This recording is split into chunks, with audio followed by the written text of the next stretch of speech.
Yeah, paiku sare gal paigal la bangal nantungalinde paingangal nandaide à paile chaque 20h toutes les soirées à partir de 20h retrouver l'enfant des pays avec ses alertes harapiji din kadino labani jamao ay don andi se yadda en famo diray chaque kikide on si yoni ala don andi piji bui hino wodi hande non e lang ari kadi wadu gol alerte kanko honorable Ousmane Gawal e piji di meyi ko woni feddude tawde kadi ara bui yali dun don ara non dim piji don ko avec des preuves tawata kadi kala yido mari hakkil fami anda ko no woniri sabuna hunde nden fo kala ko halata kala ko watta taw hara kala konko wowluda hara hida mari sede mudum on andi so yi bui fale te wagola pay ko sare no wayno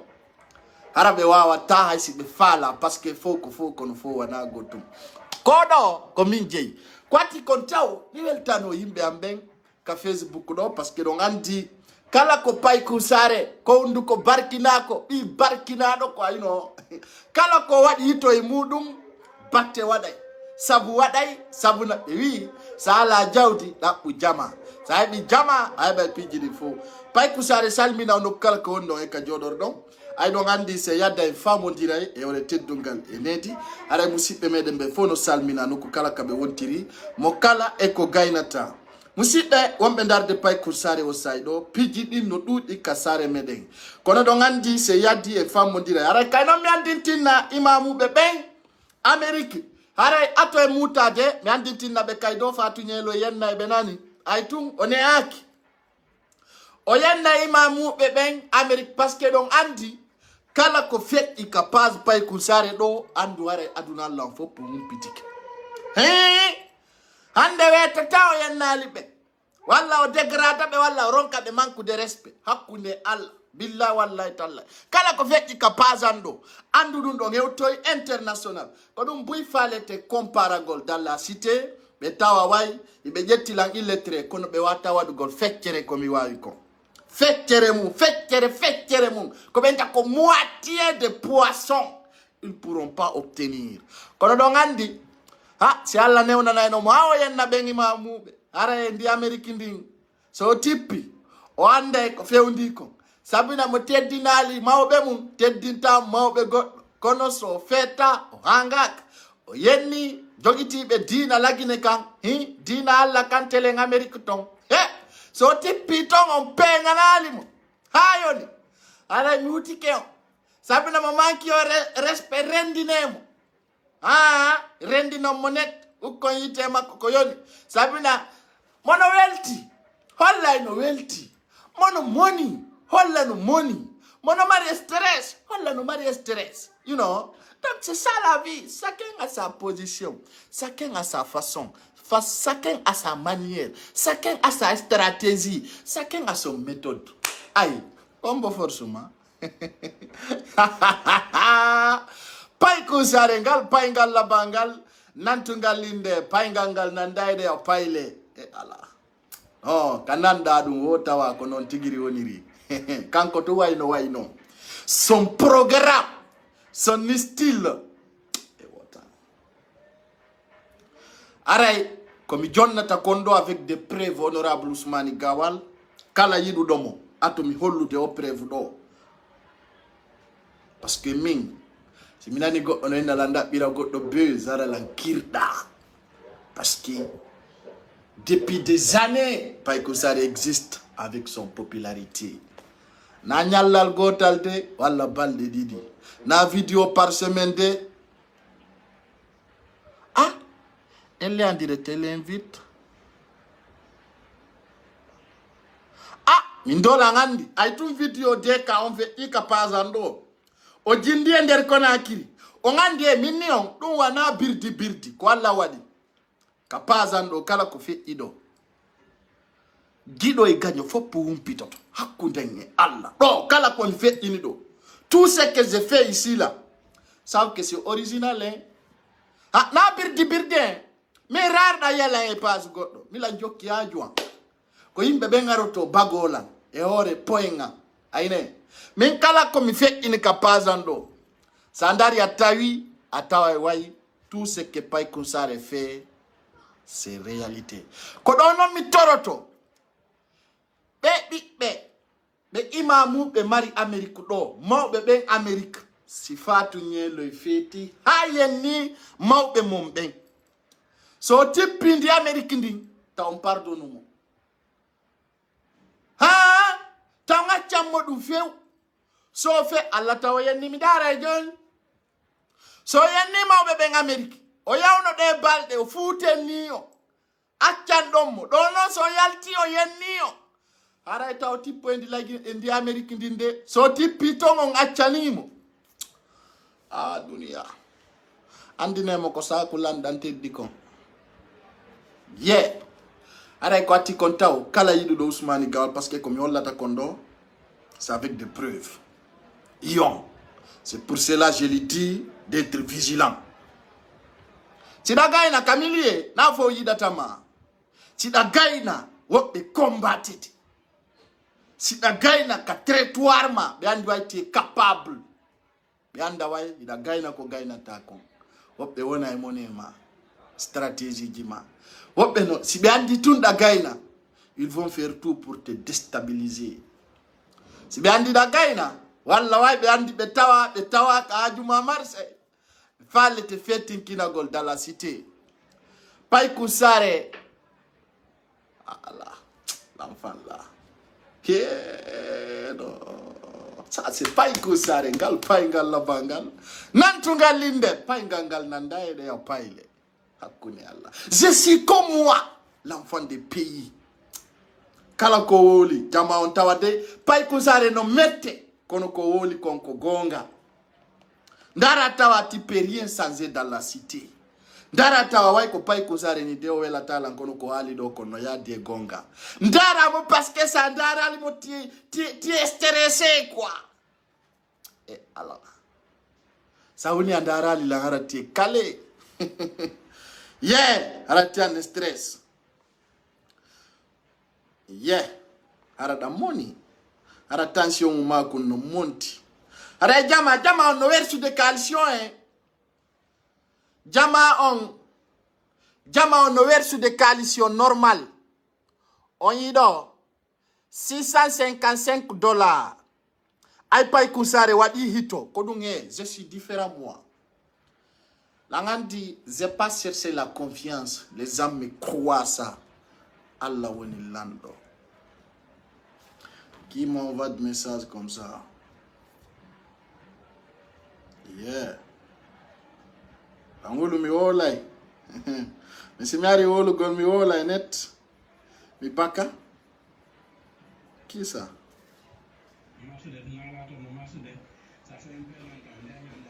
Ah ok, c'est pas grave. Haray jama, kala yidu do gawal. Si mi yalti nani on do prévo, on tigo ngina no l'enfant là, il est dangereux quoi. Hakuni Allah. Partagez cette vidéo. Ya denge lama sidi be kawi donc ta mère piede mère si pima. Si mère pima ara ikatafe. Min do pay kusare mère pia tala. He ko defuda ko ma wosa bamanali la mitoro ta ko ma singe fecca la ngitede. Ayne tagado ko kongol nagge ko boggol. Edinum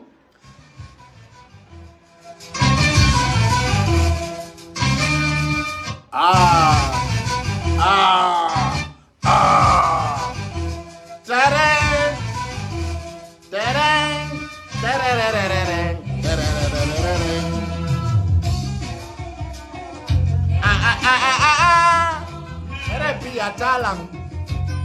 Pai Kuzari Misi mere pila kombimba bami Hande kadi mere pia talang Min Pai Kuzari mere pia Ala ser Guinée ser compatriote Wombe landaru de noko kala kandari tolla Ido weltana do landa sido ngejang Dongandi baby Osula rujono wondo kono fietu do mondi kata wondo tako. Moi j'ai pas votre temps. Je vous dis ce que j'ai à vous dire, c'est à vous de comprendre. Ça c'est pas mon problème.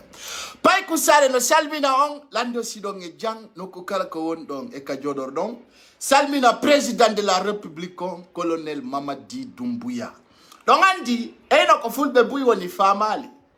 Ay goto yata atindo finkari e maide onjeta lamu jonna goddo mo sikilani sabu konko sikiyewti ara fo kitali Ara ko sati kon no lati musibe wonbe darde pay kunsare. Ara non ko ati kon la yewta do honorable Ousmane Gawal yo ndaru moƴƴa o wona prudence sabuna komin observi kon e komin yi kon ay tum ibe anduno si mo telen ka opposition re mo marino dole be récupérer mo ande buy famali kono fuɗike famude sabuna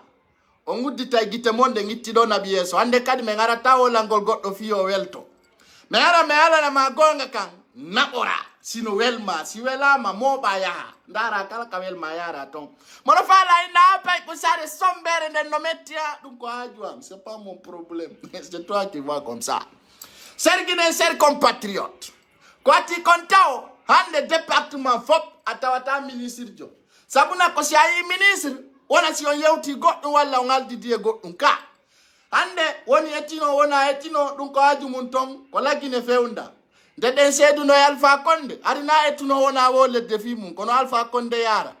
jooɗe waɗon délinquance yagal mo yiɗo yonko etuno laggine feƴƴino ɗon de ay onon ɗo redikili hiɗon mbawga menen meɗen yeeso men avancino hiɗon jooɗi ɗo e piiji redikiluɗi de personnes qui se réveillent jamais hein kon ɗum wonɗo wolde fi ettuno ko toon fewda yimɓe ɓe feƴƴino niveau onon ɗo jooɗi ɗo e wigol ettuno yimɓe ɓe janga heɗaki yimɓe kula oh c'est pas la peine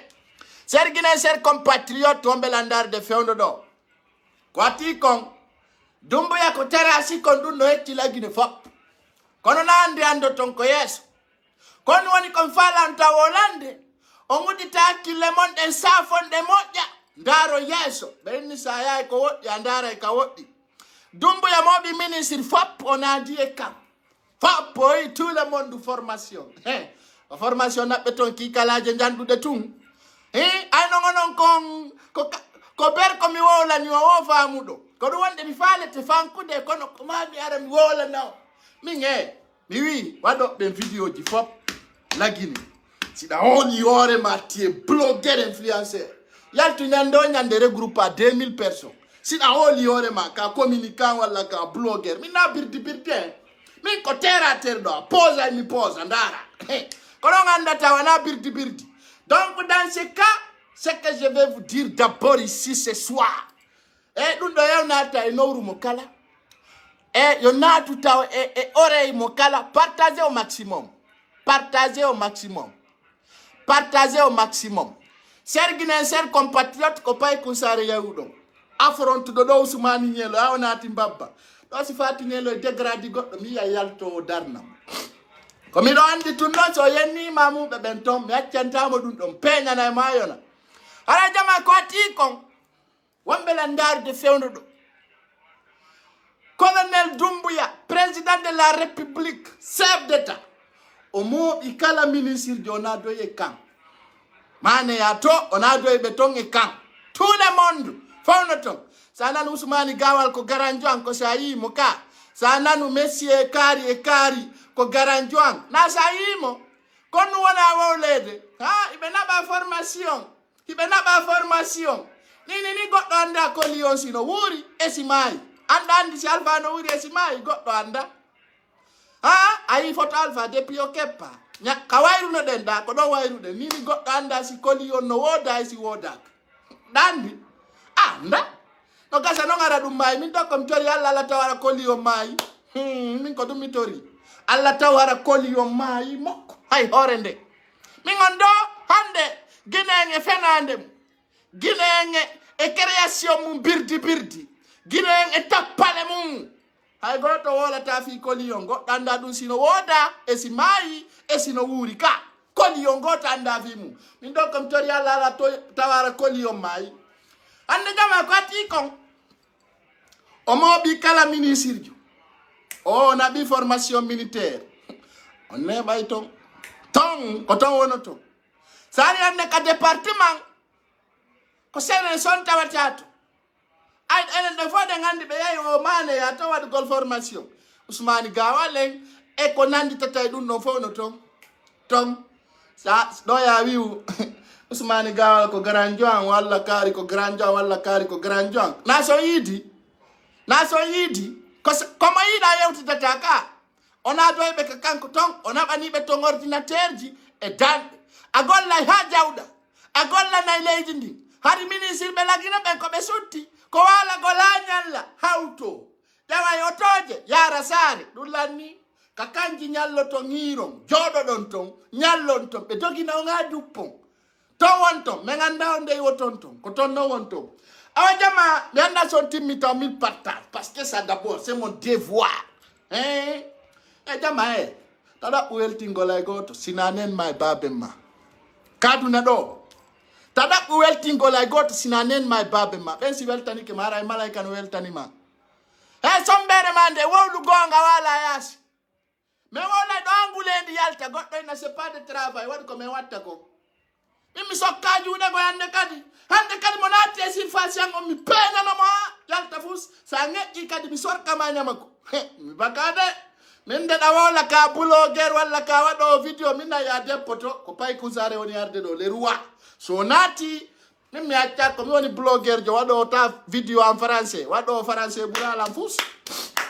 sa nati asida monanimi awel toto si sede min ko dum mi forceta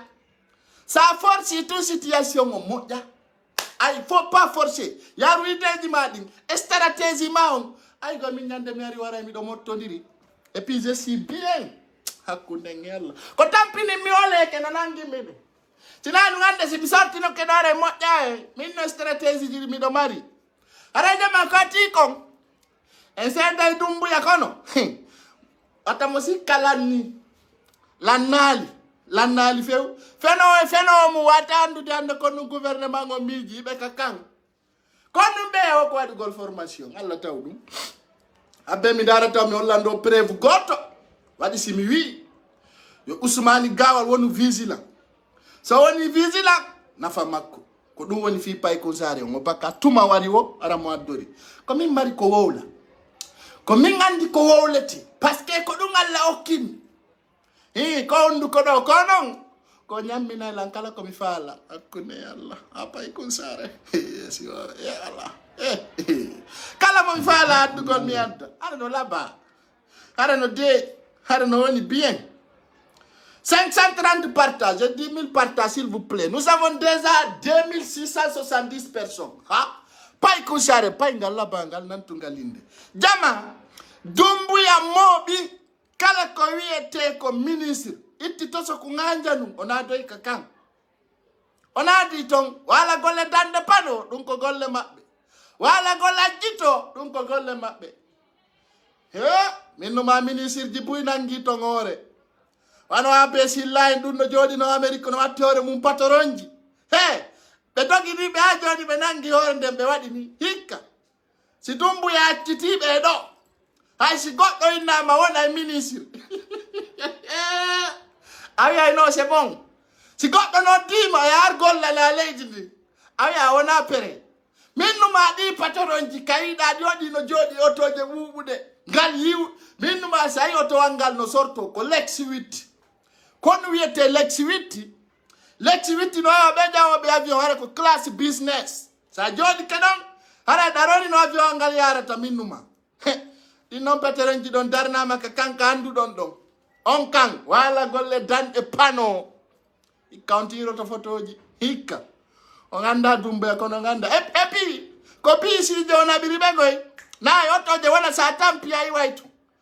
on nabube ona di der tong o jetti pisi je de ngwartiri ka capital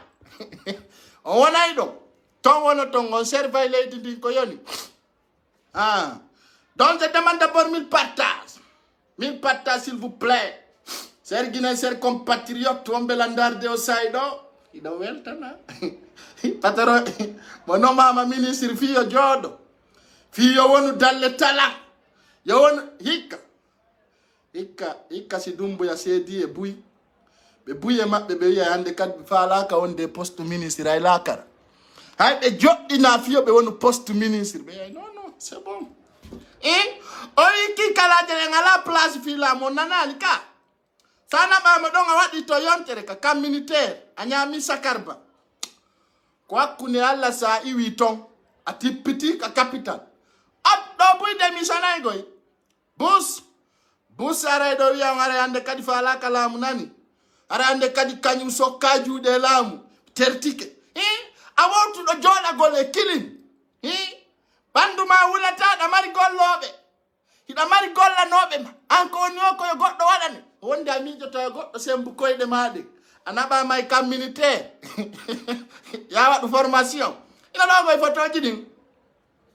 je demande min partage mi feƴƴina message fi Ousmane Gawal o par ce que si tawi ko ɗum ɓe miiji mi anditinna fewndo Ousmane Gawal ko yaawi mi baka min mi sokka juuɗe ay ɗo kono jama yimɓe ɓe ŋaɓɓitoto ko ma wona escorojo ta wa'uwa hoore ma sa wawa minnuma he sa yaari ide ma o goto fallatama ayi Paykou Sarr depuis mi fuɗɗi waɗugol vidéo ɗum heɓi jon duuɓi tati wiya woɓɓe no noddalan ɗo Paykou Sarr ko ɗum duwaɗa wadde ko ɗum duwaɗa wadde min mbi mbabba ko waɗani qui ce soit escoro yaga kala waɗɗo ko welalilam mi wowlanamo onon ɗon kirɗi ɗon kirɗan mi ga no Paykou Sarr ko waɗɗa kon ɗo hana namo kala watta ko hani ayno min mi yennata mawɓe goɗɗo ɓe yaltoɓe yenna on bimbi e kikiɗe sorka on ñama ko wiya on fodda e laamu ɓen noon kan koɓe woni ko wadde no hani ka ɓen noon no hani ka ko gongam ye on a 644 partages je demande 1000 partages on bouge ara jama sori on deyi o gouvernement on ko gouvernement sori gonga mom waɗe ɓe foppu soldat seedu dey hey wali gay danɗe pano danɗe ɗe weƴƴitaka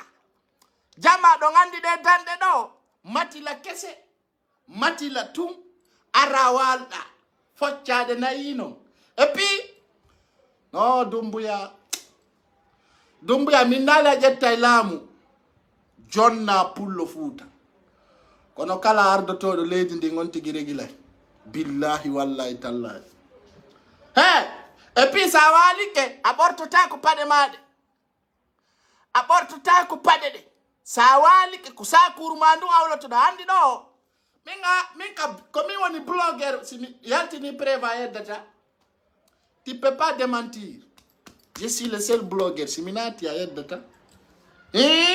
ndare ɗo ko sakuru ma ndu awlotoɗa sakuru ma ndu et puis ka walotoɗa ɗon fi ka ministre yeƴƴititaki ko golle soldat sa walike ko ni wonɗa ajjorde ɗon si ɓe aranima e 4 heures a hawtoto direct ayna gollanayi lagine hara a sikkude koye wala golle kattije nanta e hôtel ji famina ko ruwa sa yino ministre ji Alpha Condé no feƴƴa minnuma sa hawtoto iya la a sikka e ruwa yo ɗo hikka haray ɓe fawɓe pooɗi sokku taw minnuma he nde ɓe seeda ka kan ɗo nde ɗo seeda ɗo e formation hara e servugol leydi fof mettiti on ko gouvernement civil ka détermination nare ɓe fof ɓe pooɗi sokku golla e ngal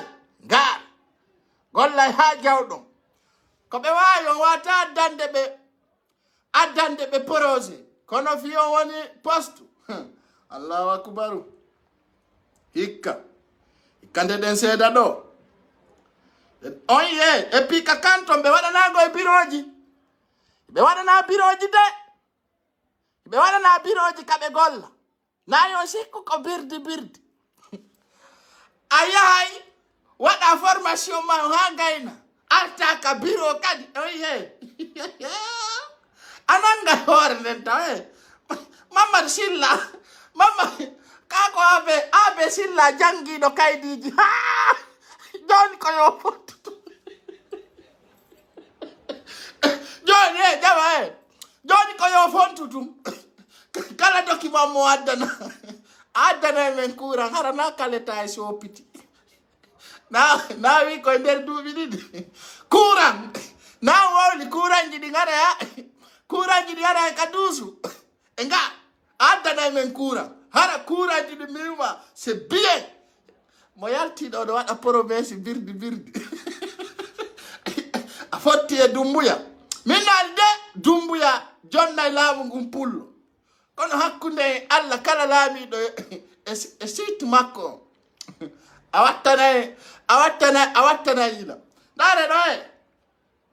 jama wannoɓe perikkeji fof itti wannoɓe perikke kepiji e fondeten foppu wallinanoma e piɓe waɗal tongo tawa yontere nde ɗo garta on yii hikka nde ɗon iwa ton haray laaɓani on poyi nde ɗon iwa ton e ngaal ko hakkude binni o société e ɓeɗo ndare de ko hakken oɗo tawe billahi ne ko hakken na ko sofi ton ko o nangi hundukkon taw o yii ndare ɗo de tellement que c'est sola il a attrapé la bouche o nangi hundukkon direct ko ɗum woni ko honɗum e gouvernement mi naati ɗo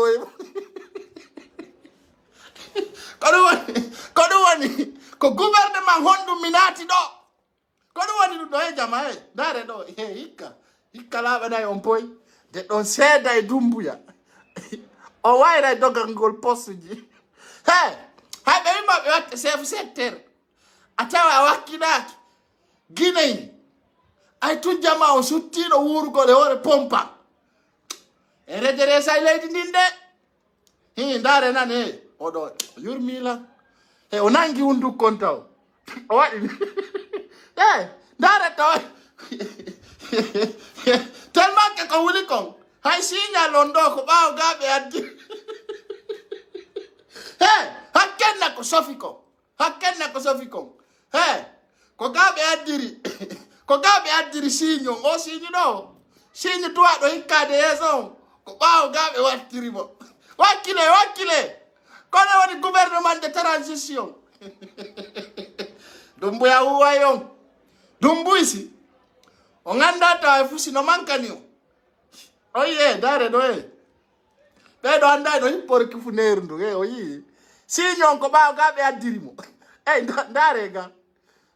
ga ko ɓaawo gaaɓe addirimo ɓaawo ga ko taliw kona dare ɗo hakkude Allah ndare ɗo Mamadou Sylla AB Sylla mawɗo yondini nokke o yondini ke fi laaw dumbuya la ilaha ɓo ukkodiri e o soori a suɓay ko gera ko batteña woni ɓe ala système woni ɓe ala jamma ɓe doginte ha jawɗa ha wona la ilaha illallah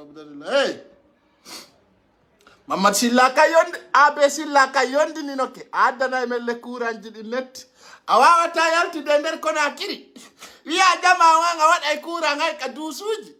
joɗoɗa yondinagol ka kanton addana e men courant si seede o nangali taw hunduko e waɗugol li min ñamminay o sakarba ha ko wiɗon kon ɗon wawi wadde so yalti ka kanɗo e puis ɗo noon ko ɗo noon ando toon dumbuya ko ɗo minnatamo kala innuɗo démissionnata sa faala nawnay siɗa faala ko ɗum waɗata démissionnata démission gol muna nde ɗo ya jama e ndaare ɓe gaye e puis ɓe golla nder gaagoy ɓe golla gaaɓe fof maɓɓe e puis dumbuya no fiyatti billahi wallahi tallahi ɗo o way Guinée sa nanu Ousmane Gawal ko garajo ma doga yaaka biro makko ima jooɗi ka kan o waɗay ɗon programme ji makko ɗin fop sa ari ka ko programme wondi o lanni min numa hari ñande wo ñande yimɓe ɓen no mottodiri Ousmane Gawal ñoña joni noon sina ara yaay ka kan ton ɗolle sa ari ɗon a yottinay ɗon sa hewti ɗon a yottinay ko force spécial woni to donc siɓɓe on ɓe darde pay kum sare fewno ɗo noon e fuɗɗike monodirande gaagoy serviteur on nde ɗen seeda ɗo ara o gandi dumbuya ko hombo hakkunde Allah musidɓe on ɓe darde pay kum sare o say ɗo ko musidɗo men yi prévu jano addanilam je vous demande 1000 partages s'il vous plaît kirɗa kirda goy ko monon ko halande don sikkude dun no kirdi billahi kirda be ko benete ko nyira jalay bone ko siga dun do kirdade he la ilaha illallah muhammad dun kirda konon dun kirdi kambe be andi be mi wonbe wolande dun kirda okay miji to tuma na bada anga walo climatiser miji ti tuma na bada ka basi wada basi e matila mwala duma mwala honne nete ala sudari ala fus benna ma ya wonu don ha jama miji to tunga nge ore ma ite da e sudu e oto kilim na be da walli da kala den ka ko tawata so kilim wo so diwi abortu ta ko pat ko do walto da jemma nyalor ma pat angala abortu ke ngalo sa wi a juula wi an ko do woni do de ko do woni be hebude nini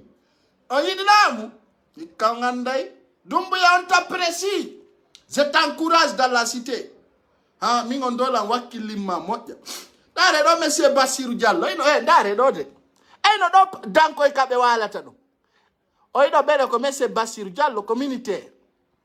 no be habbori do ni ka ko ni be walorta sa kontu be itata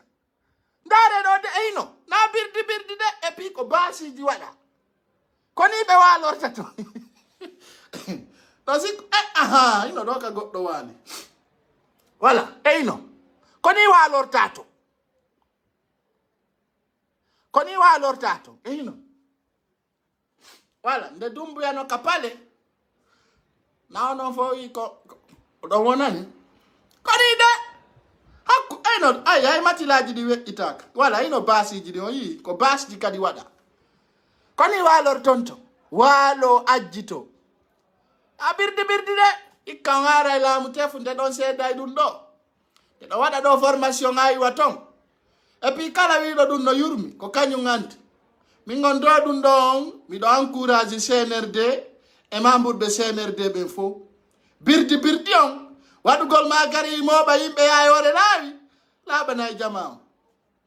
donc c'est quelque chose qui est très important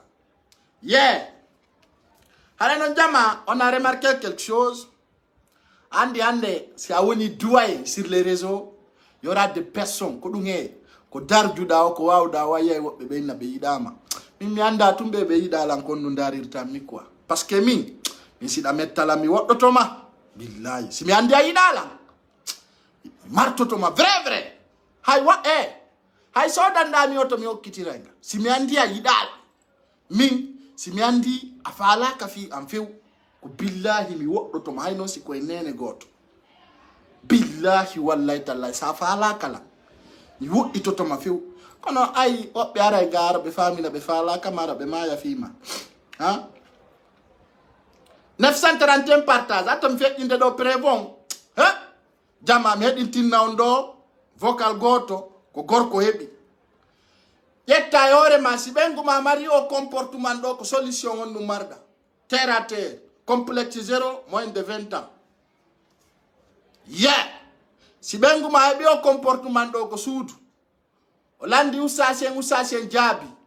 lando dan angare ko no maranda solution ukuchondi man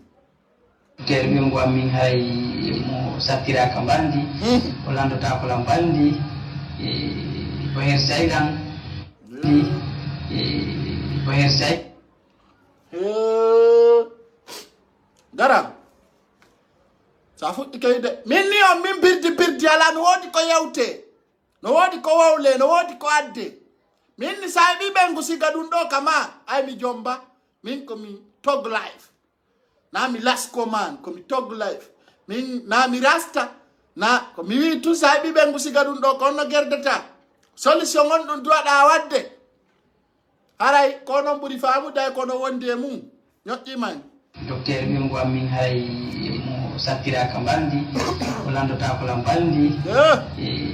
ko her saydan ko susata lan halangol ko falete halugol ko fo o musete wonde wala problème buyno ton e heɓata plaisir et sexualité on heɓata welo welo ko wona ɗaɓɓede ko e mum donc haray probléme ji ɗi no ɗuuɗi ko yoɗinande tawa vraiment na hay noddanelan giɗo fulɓe ko giɗo fulɓe wawata ñawdude ɗum ɗo giɗo fulɓe ko giɗo fulɓe wawata soignude ɗum ɗo ko giɗo fulɓe wawata ñawdude ɗum ko giɗo fulɓe wawata arransude ɗum ɗo min mi wawata kono mi feƴƴiɗay tum naɓanon mi ɗum giɗo fulɓe o heɗo o waɗa vidéo ton o réglananmi ɗum ɗo ha moƴƴa malova ko malova wawata régilde ɗi probléme ji ɗo min on mi jomba mi anda o kurkara mon ɗo min kon paykum mi anda ɗi piiji ɗo kono mi feƴƴinay tum komi tori noon Allah min talla hokkan siga ɗum hay lakara mi falaka siɗa falano ara bemma ko obama si tawi ko comportement ɗo ara yaw yaduma mi falaka ta falelan ta hollan hajuma ta rewgay ngal mi rewi ta Allah holludiren hay ka moƴƴata ɗon na fi ka bonata ɗon min siko min de ta Allah hollidiran e siga ɓen ɗon few kono giɗo fulɓe ko a wawata régilande ɓe ɗum ɗo ayan an haray ɗawawi régilde min on do ta Allah hokkora siko ni haray miɗo muññi docteur ɓiyongo am min haray mo sattiraka mbaldi o landotako la mbaldi ko her sayɗan o susata lan haalangol ko falete haalugol kon fof ɓengu ma komo honto amin mi anda ɓengu ma si tawi koye jamanu hande ngun tawa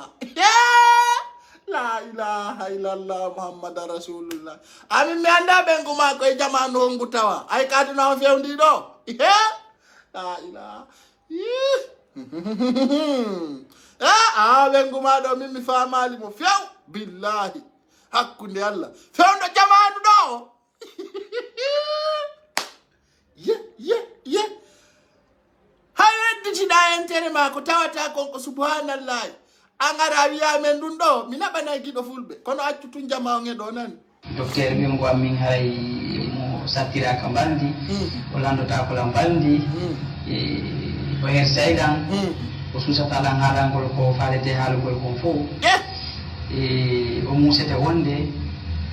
voilà probléme buyno ton o heɓata plaisir et sexualité on heɓata welo welo ko wona ɗaɓɓede kon e mum donc haray probléme ji ɗi no ɗuuɗi ko yoɗinande tawa vraiment na hay rewɓe ɓen woni yaltude haala koɓe ɓen woni plaignade donc haray nattumo ka maɓɓe nattumo ha kanene makko direct min sa landike lan taw waluɗo sakko ñalla yo moɓo ya waɗa komo yagal ngal ha ka maɓɓe ha ñande o fini wo min na docteur minnete ko payko sare mi wi solution o yo moɓu kala ko woni toon fuɗɗori e meselum ha e meselil fopp yo moɓo hota ka maɓɓe tuma o fini wo warta min on ko ɗumi mari ko lutti kon giɗo folɓe ñaaway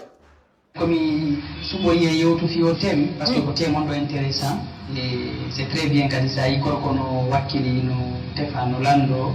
no gara ngango ngantigiɗa mari probléme psychologique ɗa mari probléme manta ɗum na ko jeejete non fusi o dekoni o ay tun ko non o wawi mo ko komo min de sa landi kala yo hotu nani kama makko direct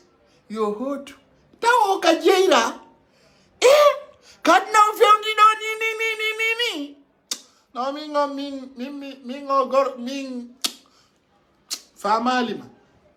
famalima few mi anda siɗa e jam koto ɓewgu makko heɓata lekki fiyo heɓu welo welo ko wona ɗaɓɓede kon aray c'est très bien par ce que ɗum noon fof ko aray mi wattani e sonnajo non minen ɗo meɗen mari lekki ko hewti Facebook ɗo ware a heeɓi lekki jama ɗo si nawnare ma nde hewti ka Facebook ɗo ara hewti e pharmacie moƴƴo pharmacie keso pul ko ɗo hakkunde Allah min ɗo sa hewti ka Facebook ɗo haray a heeɓi lekki sa nawni ha natama ka Facebook haray nawnare ma nde dikki ayi ɓe lilatama de ɓe wencitete woni wonde mo ka suudu et c'est très important wonɓe ɓen fof koni dowa waɗugol haray mi wawata yewtugol e vidéo goto probléme ji wawa ɗi nangude rewɓe ɓen fof e vidéo goto par ce que mo ɓe probléme mum mo ɓe e probléme mum ko jaɓanarima ɗum ɗon ɗo wi ɓenguma rewɓe ɓen fof ɗum ɗon ɓe jaɓata ɗum mi wata wi ɓenguma sa wi rewɓe ɓen fof haray a dépassi lawol ngol wi ɓenguma sa adresi ke rewɓe ɓen fof woɓɓe ñamante de awa accu antiki mi haalima probléme ono gasa ko angoy na yawi rewɓe ɓe fof wimo wontuɗa on ɗon on kanko famatama aha sa wi rewɓe ɓen faada fuɗɗike natude tenaye wonani ɗum sabu aɗa cause ji ɗi no ɗuuɗi ko seeɗa seeɗa bordirteɗi hande kon ɗumi suɓani en ko musidɓe men wano wonɓe extérieur il faut tiyemu moƴƴa récemment suka wonɗo bisa o windaniɗam whatsapp o tombanama ɗo jiwo ittaɗo Fouta kamen ga ɓe ɗuɗali yewtugol donc ɓe wotodira ɓe andidira o naɓanama jiwo on landama o hollama photo gorko o innimo faala eɓe wondu e dewgal par ce que andi mariage ɗin haray kono wona organisirede kamen ɗo en fof koyen julɓe fayda dina kan newnayi on tigui ɓattodira e wewngu mum o jombata on ha feƴƴita hamɓe wotodira si on tigui jombamo donc haray awa dewgal men ngal latta ko nani an he andi ka anani ko ɓe waji kon wo ɓe wi wo si a jombay an e ɓengu ma nayi on ɓattodir ha kolodiron awa ɗona min bonni dewgal ngal nan anani a ko wajutey haray mi falano ha kono ay a faami ka ko angoy mi wolani haray ko ɗum ay miɗo andi fewdo ɗo buy jombay kono haray ɓe ampodiri ha ɓe ronki dewle den no waɗede kono jama o no fottude restaurant ji ɗi moƴƴa noon ɗum noon dey ko fiancé an ni ko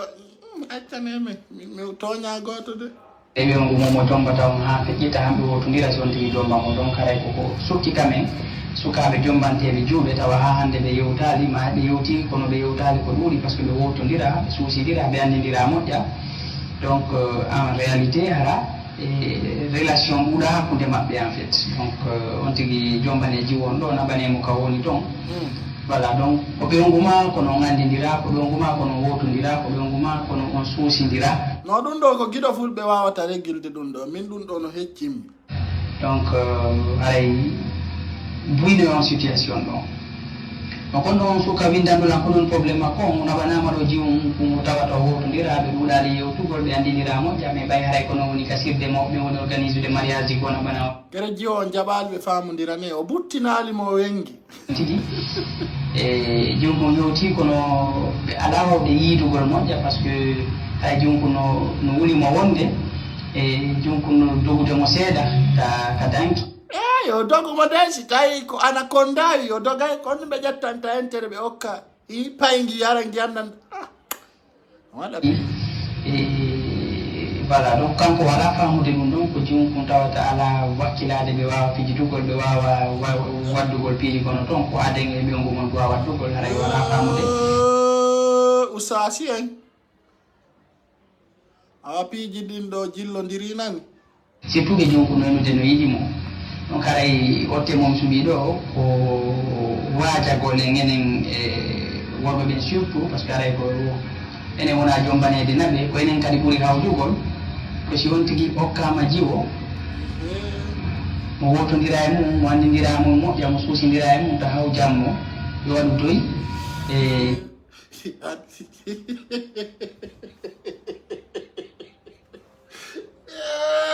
usas mi anda ngal wonɗo wajorde ngal kongal ni min noon o falamalaganinde de welaɗo anda ɓuttate waɗa doyi oɗon ɗo noon mi anda koye honɗum jokkuɗon ɗo ayo leeso no écouté si tawi en anditino juuɓe men ɓe neyirte kamen en waɗa eɓe doyi par ce que hande kamen ɗo jiwo ko wiyeteɗo taw ndaaru gorko jiwo kamen ko wiyeteɗo taw seppu yeeso gorko jiwo kamen ko wiyeteɗo yo tiggo yeeso gorko ko jiwo kamen ko wiyeteɗo ta salmodire gorko donc andi si jiwo neyirama no jaɓi ɗum ɗon ɗibi ka woni pay kum hanka ƴoƴi e hay salmodirgol e gorko haray no satte makko a plus forte raison daarugol gorko darde goo a plus forte raison memugol gorko a plus forte raison lunnagol gorko si on tigui neyirama noon haray nande wotere tun on tigui hokkitirte on tigui wawa yidugol e gorko mum on fijita e mabɓe wasi tawi ko kon tigui andi ɓokki e mum donc haray worɓe ɓe nawi hawjan e rewɓe ɓen si ɓe hokka mabɓe surtout si tawi ɓe wotodira surtout si tawi ɓe ɗuuɗani yewtugol surtout si tawi relation ala hakkude mabɓe si tawi kamɓe no min ɗon ɗo mi wonana few fes gonga wi wowla min tawta few o birdi mon ɗo so yiɗa yo hotu ko onda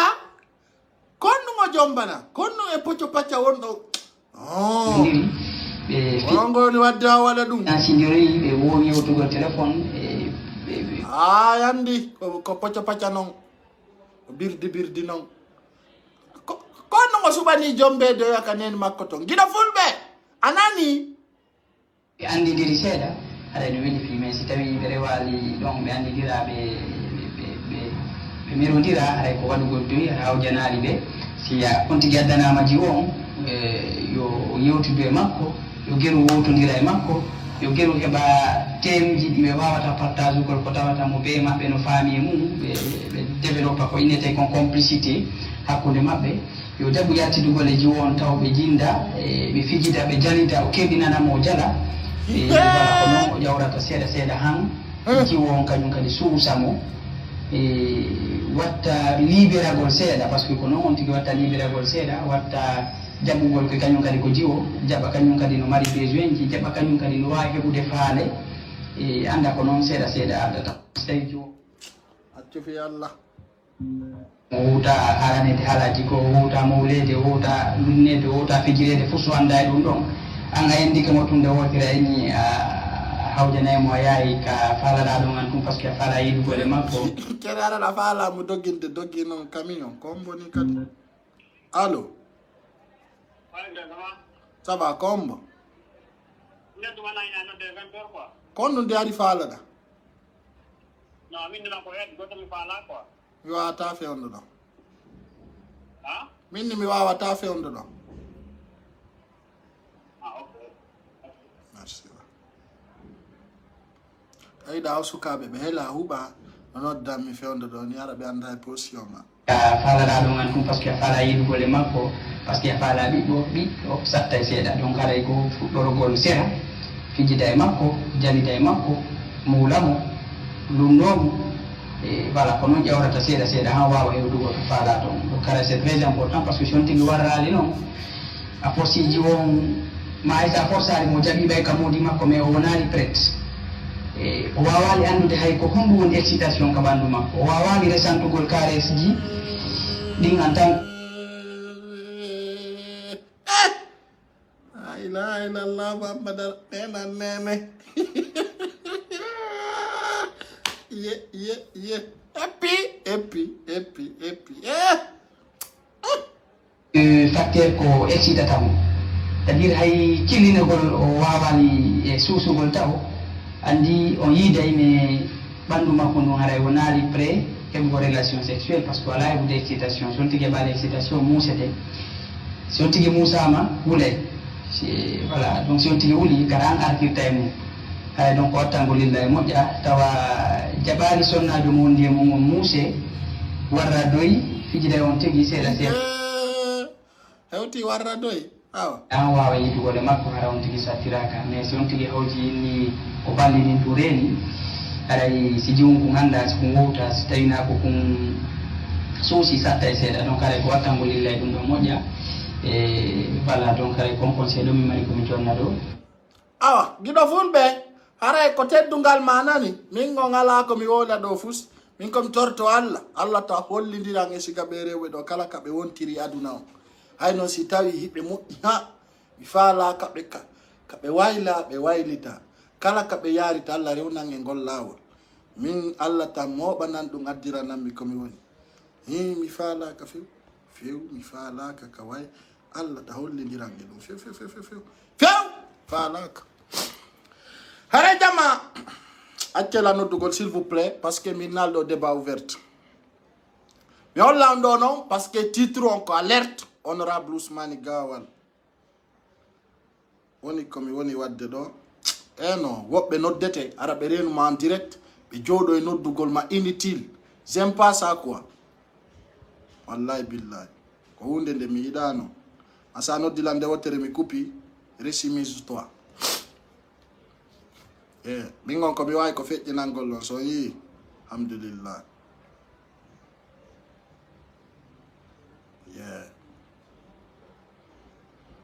Hollande, on a photo. Déjà, pourquoi on a mis alerte à Honorable Ousmane Gawal? C'est d'autres vocal à Dado.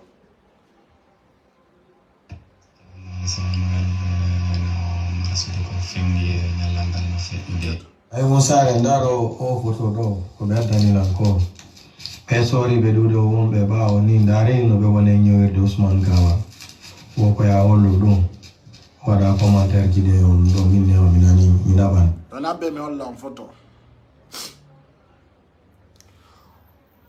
On y gite makko de ndare moƴƴa kombanditi oɗo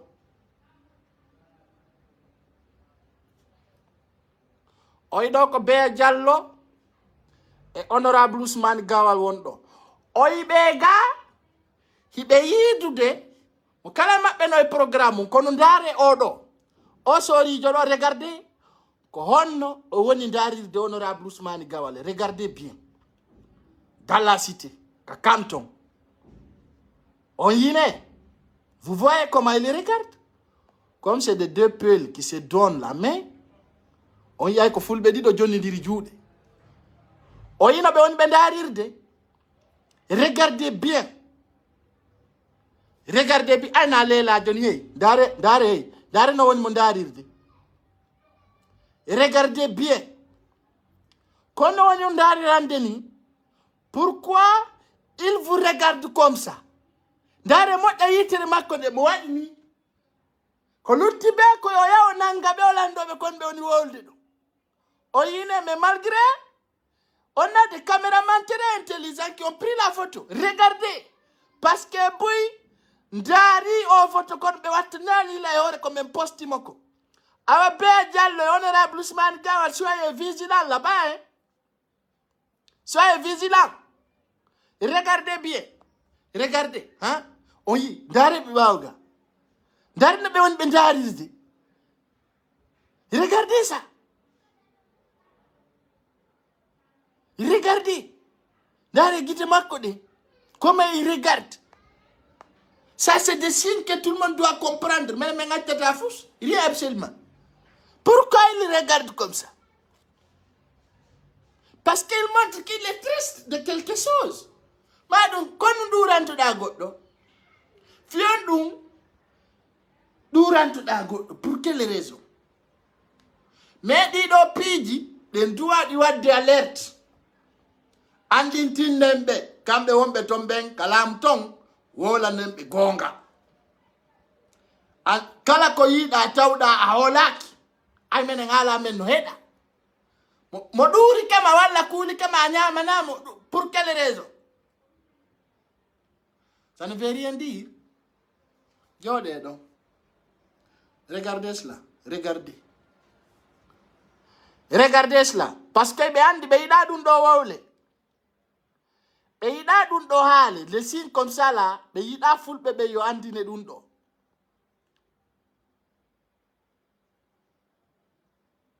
Hein? Be ida di do piji hollire. Mais pourtant il faut qu'on les montre. Donc Bea Diallo et Ousmane Gawal, soyez prudents hein, au camp là-bas.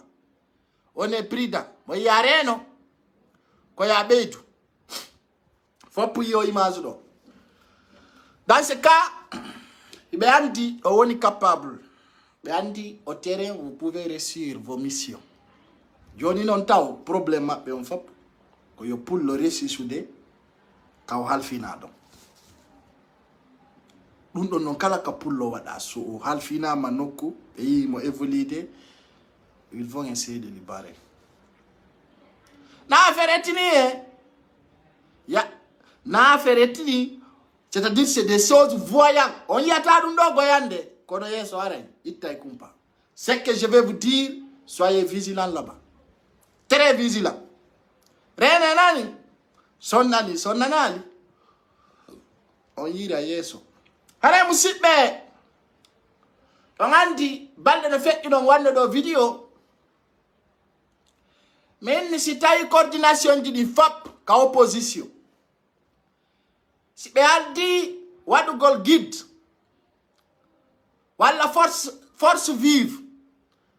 ta selludale jaɓude goɗɗo ardoto ta o jaɓu goɗɗo wona président force vive on sina kanko ko satti o hay noon siko honɗum ɓe faalamo wadde ta o jaɓude menen men créata probléme ko min yi comme min wolata jooɗe ɗon sikkon tout va bien ko siga mon jooɗi sikki o gendike laamu o gendaki laamu jooɗe croison bras sikkon tout va bien ara tout va mal dedans comme vous ne connaissez pas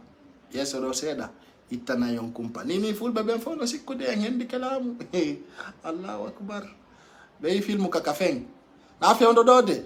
fokkitaka taw so sikki tout va bien o sikki fenade pay ko sare non dala yon o ɗaynota on kono yeeso ɗo seeɗa e gande hakkude Allah hande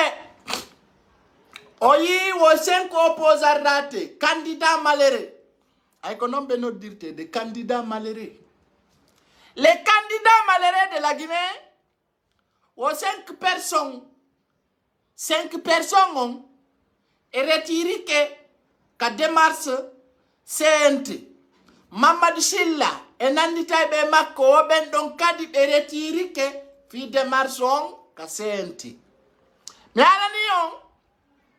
no woodi ton bandiji dans la cité ko candidat malheureux mais contre Cellou Dalein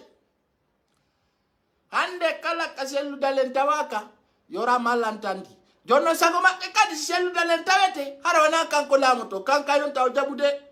par ce que ɗon andi fewndo ɗo piiji tati taw si ɗi waɗali taw mawlali fu inani so abbe tawa andon CNT kombo wonata président CNT so yi ɗum ɗon on andi fewndo no waɗi kon famali taw habbe seeɗa haɓe joɗɗina ɗo CNT hara ko payle tampunoɗe ɓe ƴetta VA hara ko lex wittije V8 ɓe jonna ɓe on famine ɓe jonna ɓe V8 je ɓe jonna ɓe otoje 4x4 e appartement ji moƴƴi ɓenna ko ɓe woni ka CNT on suma noon si ɓe yahoyi wi Dumbuya waɗay 5 ans walla Dumbuya waɗay 4 ans walla Dumbuya waɗay 2 ans walla Dumbuya waɗoyay 3 ans ayay ko mbo wolata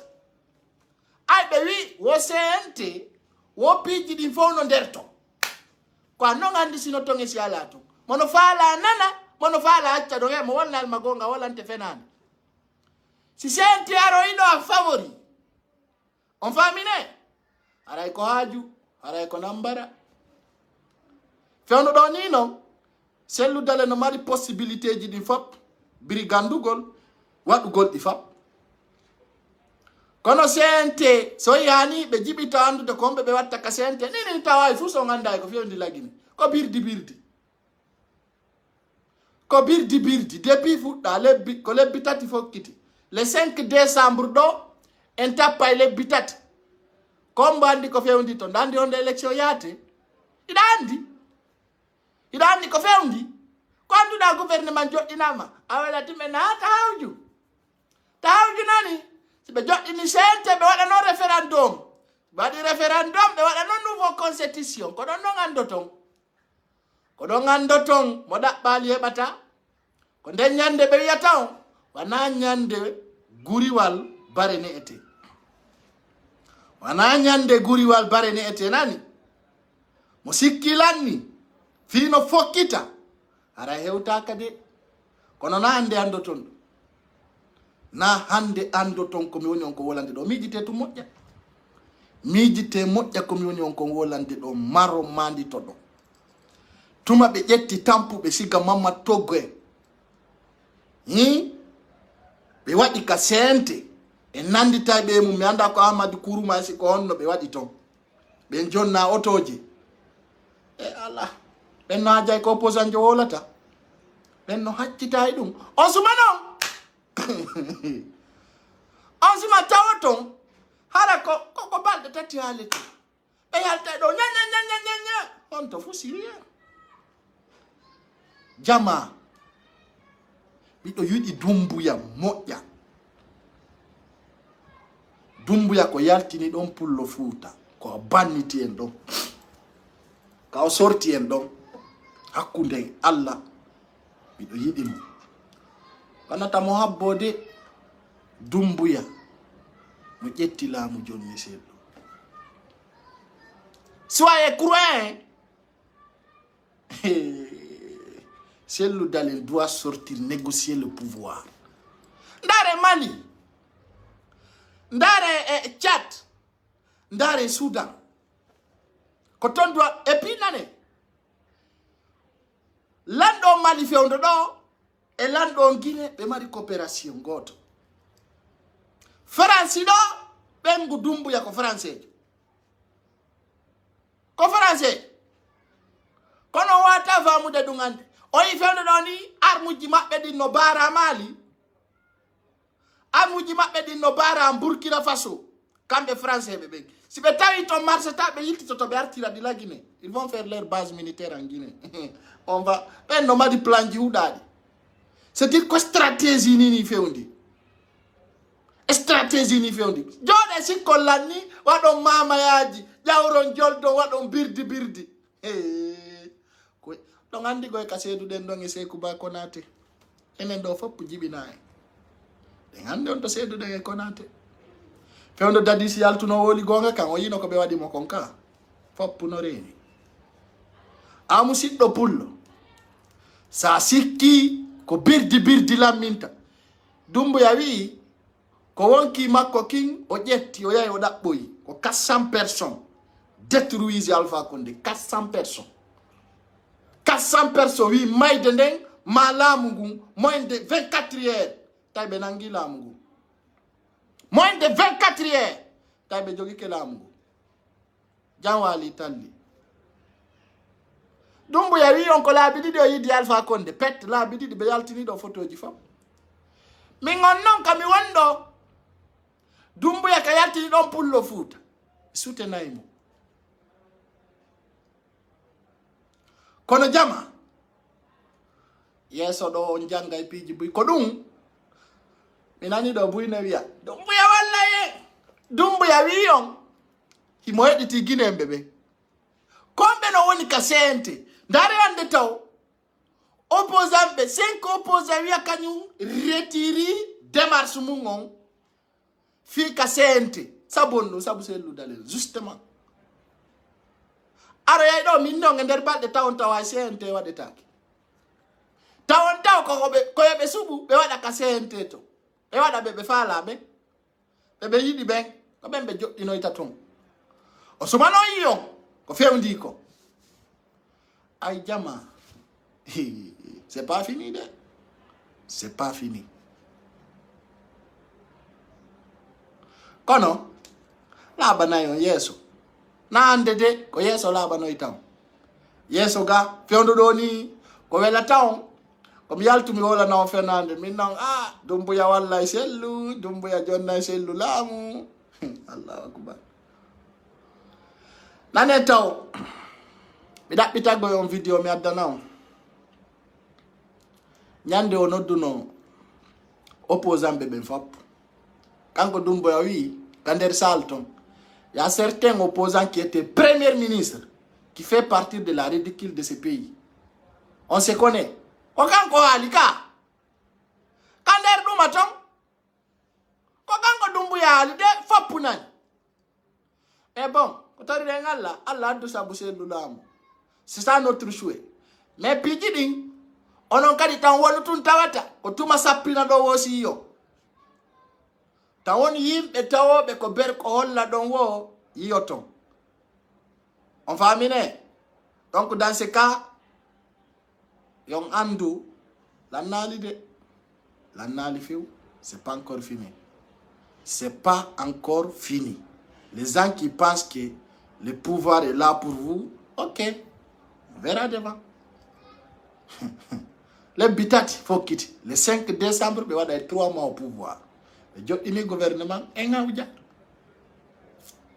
et on écoute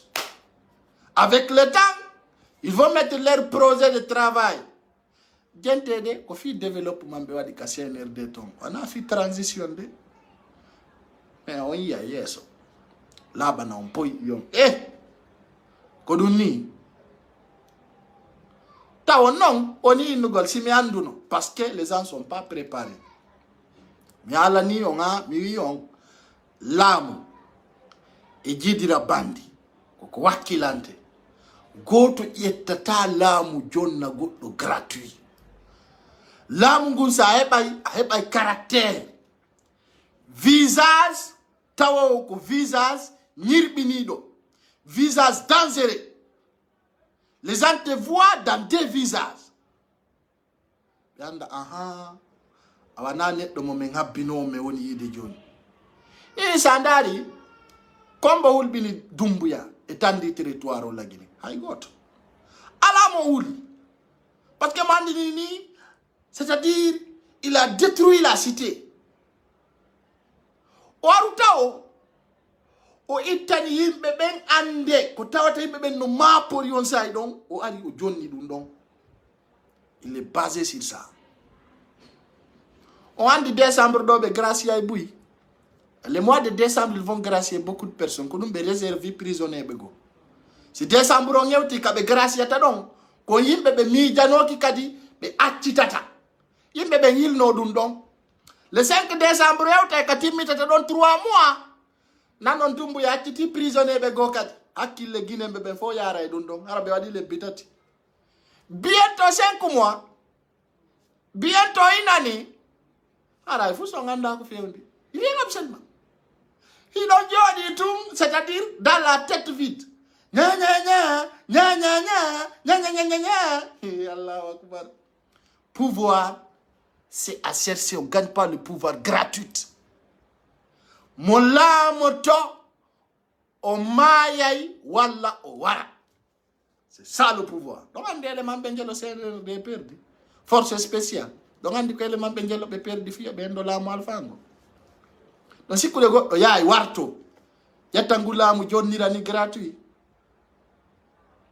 Dala taw ben sikkuno don hulbinaymo ben ande no négocier de makko ko sedi yawo Union africaine Nations Unies kon be wawata sanction de Dumbuya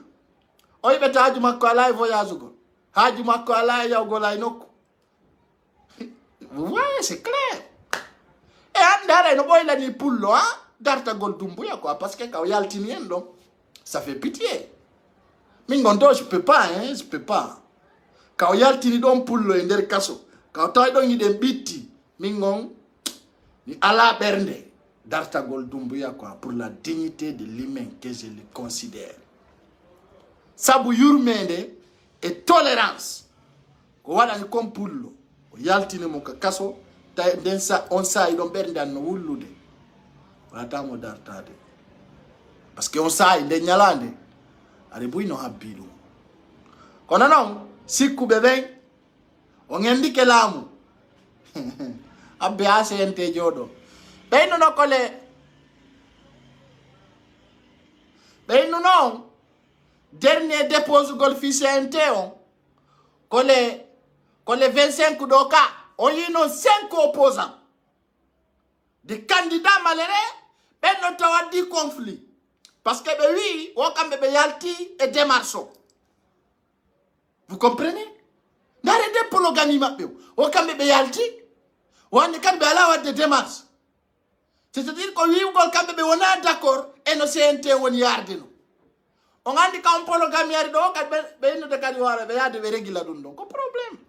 Ni ko be woni wadirde dum fop ko parce que be andi ni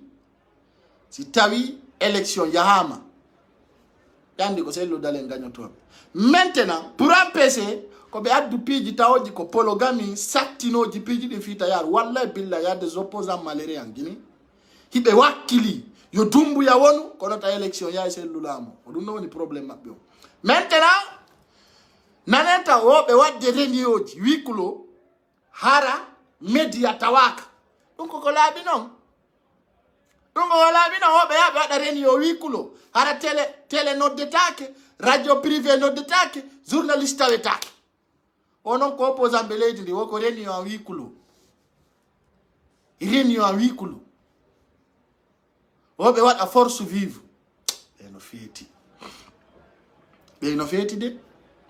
billahi wallahi tallahi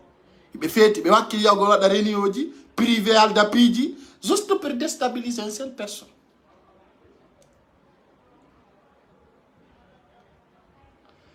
Hakune Allah billahi wallahi tallahi ɗuɗa ko mi andi kono combatugol Doumbouya ça sera pas facile hein? Ça sera pas facile on holaki non kono mo waɗi ɗum esprit mum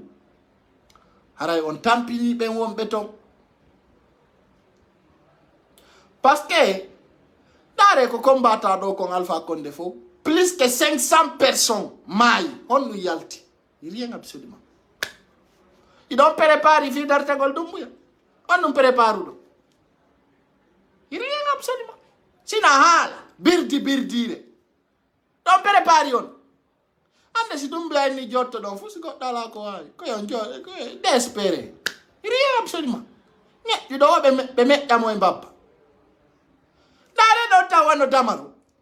Damaro fuɗɗino ɗo pompare na o deƴƴi Diané deƴƴi Ibrahima Condé deƴƴi RPG fof o fankini ɓe ɓelle no ɓuri en danger en naade laabi temedere kono ɓe deƴƴi hokko anon fi opo wattane ila de wattane ila moƴƴa no ni ko yo Allah wallu en Doumbouya fewira en hara waalo a Sékou Ba Konaté si ɗum wawoyi noon on yiyano e hoore mon ko woni menen men jaɓata si Allah lanɗo jaɓi Doumbouya ƴetta finkari fewtina pullo Fouta wara mum ça ne marchera pas dans notre pays ko feƴƴi kon e hoore ɗum ɗon wattata hande kadi e hoore pullo Fouta fi ɗaɓɓugol laamu so nani hanki o arɗo ka berɗe Bambe to ko wowli kon buynanali ɓe koye campagne woni goy o wi on laisse les politiciens faire la politique et continuons de développer notre pays ko ɗum o haali de o nani porteur nden kono est ce que on faami parce que nini hiɓe arde ka commune de Ratoma pour désorienter les jeunes pour le dire are wonti den ka CNRD mais jonna on no golliron tertoɗon fi politique o c'est ça, c'est cette message ils sont venus donner aux jeunes de l'Axe. Et il y a des gens aujourd'hui qui s'inscrivent dans l'armée et on connaît ko ɗon lion bangura wowli enano andi onon on yiyay go ono ƴetti micro no haala tun on ɗaɓɓata andugol ko honɗum neɗɗo on faala on haalande e ko honɗum o wowli ko ɗum woni on faamaɗi c'est dans quel sens la personne est venue envers vous ko ɗum duwa ɗon andude mais min mi nani ko haali ko ngo wi min ari fi onon ɓe sukaɓe L'Axe hiɗon wakkili hiɗon gollude meɗen andi fi mon ko gollete ka leydi ɗo wara ɗon tawa kono ko min faala ko yon accutu politique kon politicien ɓe ɓen waɗa aron gollen leydi ndi ay ko campagne ɓe woni ko ɗum yimɓe ɓen duwa famude ko stratégie honɗum ɓeɗo woni melude mais ono ala ko servude ni ayno ɓuttani on tout va bien c'est fini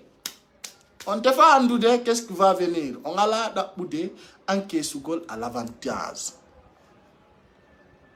vous ne comprenez pas kono woni arde ɓaɓɓe no sikkude lannali de c'est pas fini hein c'est pas fini laaji la ara ɗon anduno.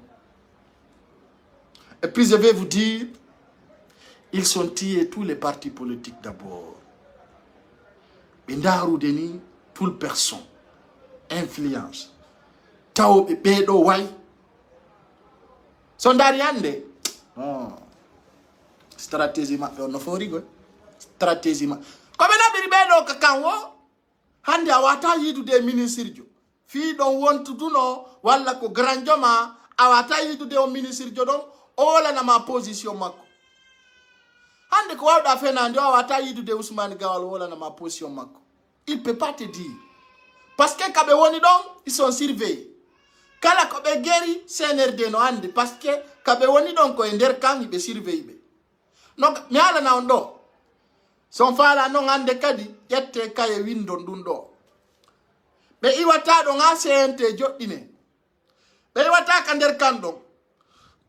ha be wowla ha CNT ara wiya kanyum men innay dumbuya ko adum do wonata jonno ya Allah danto be ni do dumbuya wonay do 3 ans de transition maximum parce que fewdo do ni be wiide on taw nane modja be fuddi kaddu de masinji entre symphonia koya be degrade de ngol lawol do be waday don goudron jon si be ari do be ni on ko projet mo enna be récupérer on population on va aminer si be ari do be yon jon be wadde projet mo enna entre symphonia rond-point jusqu'à koya be na don be goudron parce que ni en ce moment be fuddi kedo on andi do be même ni no projet jon be na me fuddi kedo projet be ya électricité be wadi no déjà démarche mabbe on be ko fi 2 ans électricité on andi kambe be adani on projet di mabbe di be dade di développera jon no ngara do wi duma yo be na kari fala ka ledi ndi golle kari kanyum ko désordre woni wel dedum kari no fala déstabiliser de ledi ndi c'est fini mi ala na do billahi wallahi tallahi mare si Doumbouya wonti 2 ans au pouvoir ara la Guinée élection si l'on va là vous allez vous poser à côté ara kisa on kala da uno développer là on a dans les normes no wano foni kamengem e jetata beka kasente parce que ben non ko gonga ko réalité e me jetata beto wano foni kemengem wano kondino walla Ibrahima Dia be jetata be jettata yimbe tawbe c'est des personnes déterminées be jettata be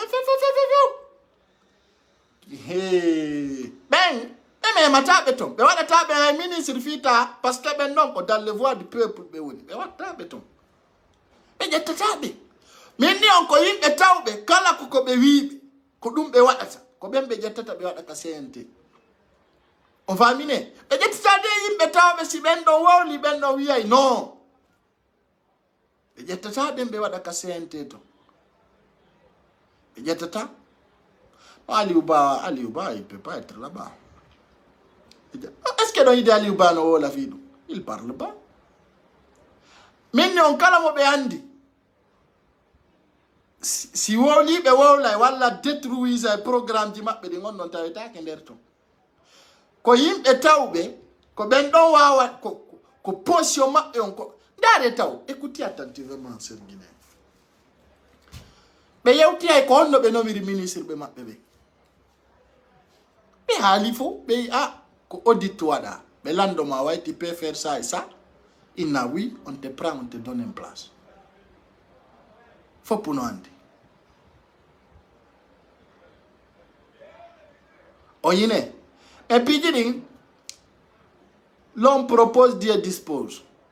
hande ko posi ndini wonde ndarde alla ko lando alla no way arude ittana ndundo fop en un clin d'œil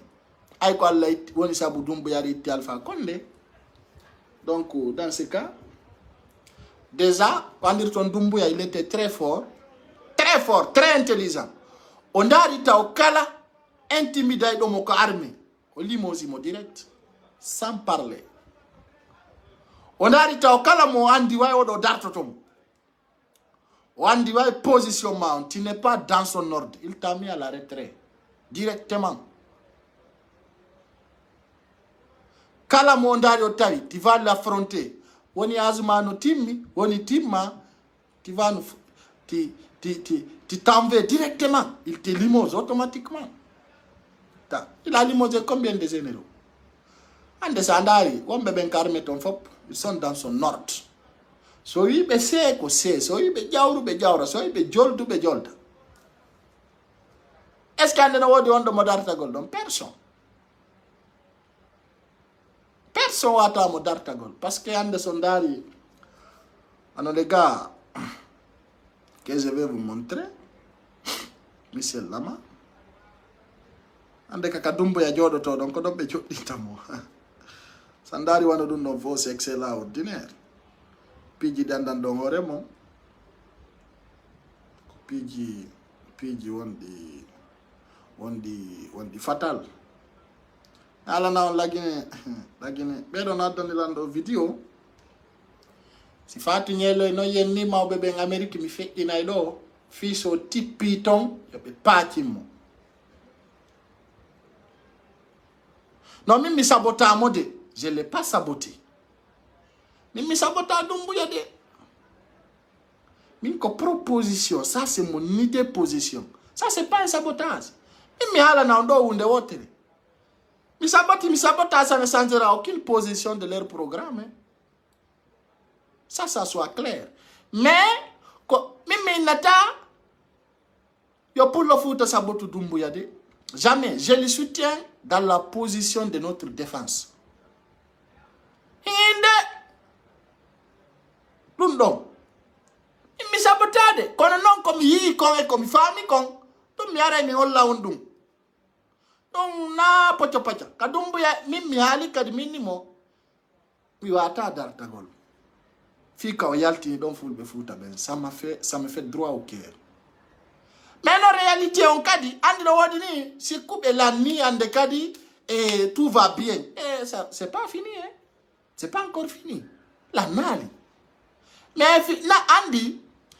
na yo yimbe be rasiro à 100% c'est fini. C'est ça que je vais vous dire, c'est pas fini. C'est pour cela je vous donne des preuves en réalité. Ceux qui n'ont que c'est terminé. Oh yeah. Ajama. Sabu vidéo la fait ini do abeta mi hollando vidéo. Vidéo notre grande sœur. Pardon. Kadjatu bureau. Donc andi ni mo États-Unis. Vidéo ko mi fait ini mo kapazando ko do fo jettimo. Ino mo do another video.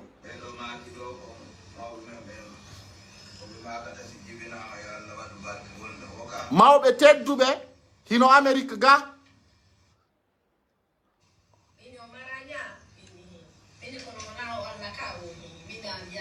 hedi tedo nani hede do be mawbe do fatu nyelo yen mi anda non si tawi est-ce que bengure be do nen no darde lando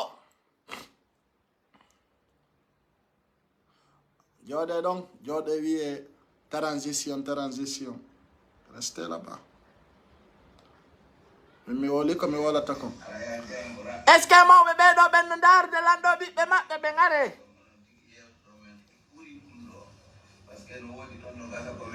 nare mawbe be fatu nyelo yen hande angal nedi moƴƴa to tippendi Amérique ndi voilà awa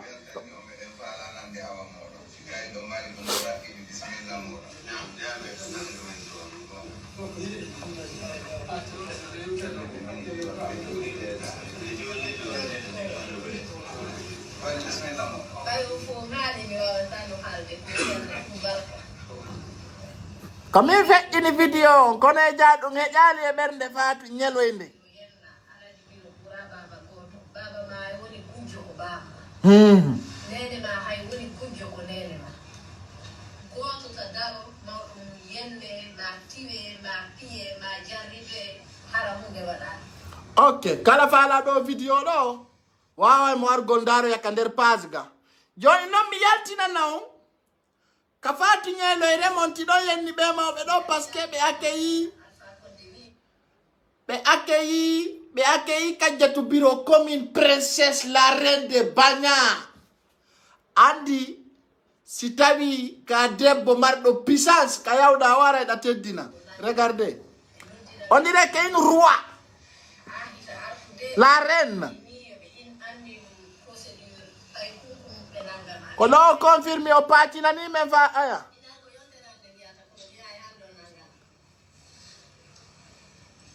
o yennayi on so on yahi toon président Allah ka hari mi arti Abidjan mi yahi ka Blaise Compaoré mi naati oni Kadjatou ko onno waɗi ilina hunde mi noddi ɓen makko min mi wari mi hinda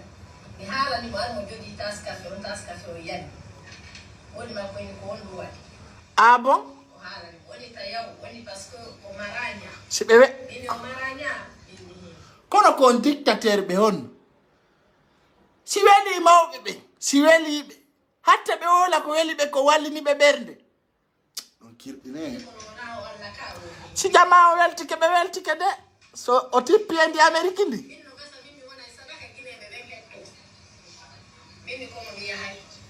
joni faalaɗo darde vidéo natta ka nder page an heɗe ɗen ɗo ko fati ñeelo e bombardi ko gande nani ñeelo e nder ñande mo andi ko déjà riga kanko atnon fo wowli Ousmane ni je viendrai spécial je suis là encore présent ariɗo famodire kirikko devant vous, il y a beaucoup de choses qui se passent, qui s'est passé et qui va continuer aussi. Ça fait partie de la vie. Cowboy.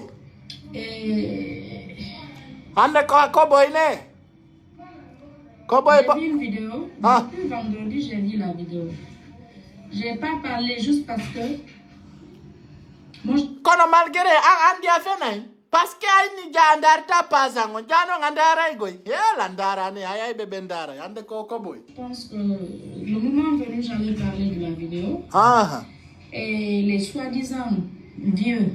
les soi-disant responsables, moi je les considère comme des délinquants, c'est moi qui ils sont aux États-Unis, je dois. So inni mawbe ben Amérique délinquant imam won Amérique délinquant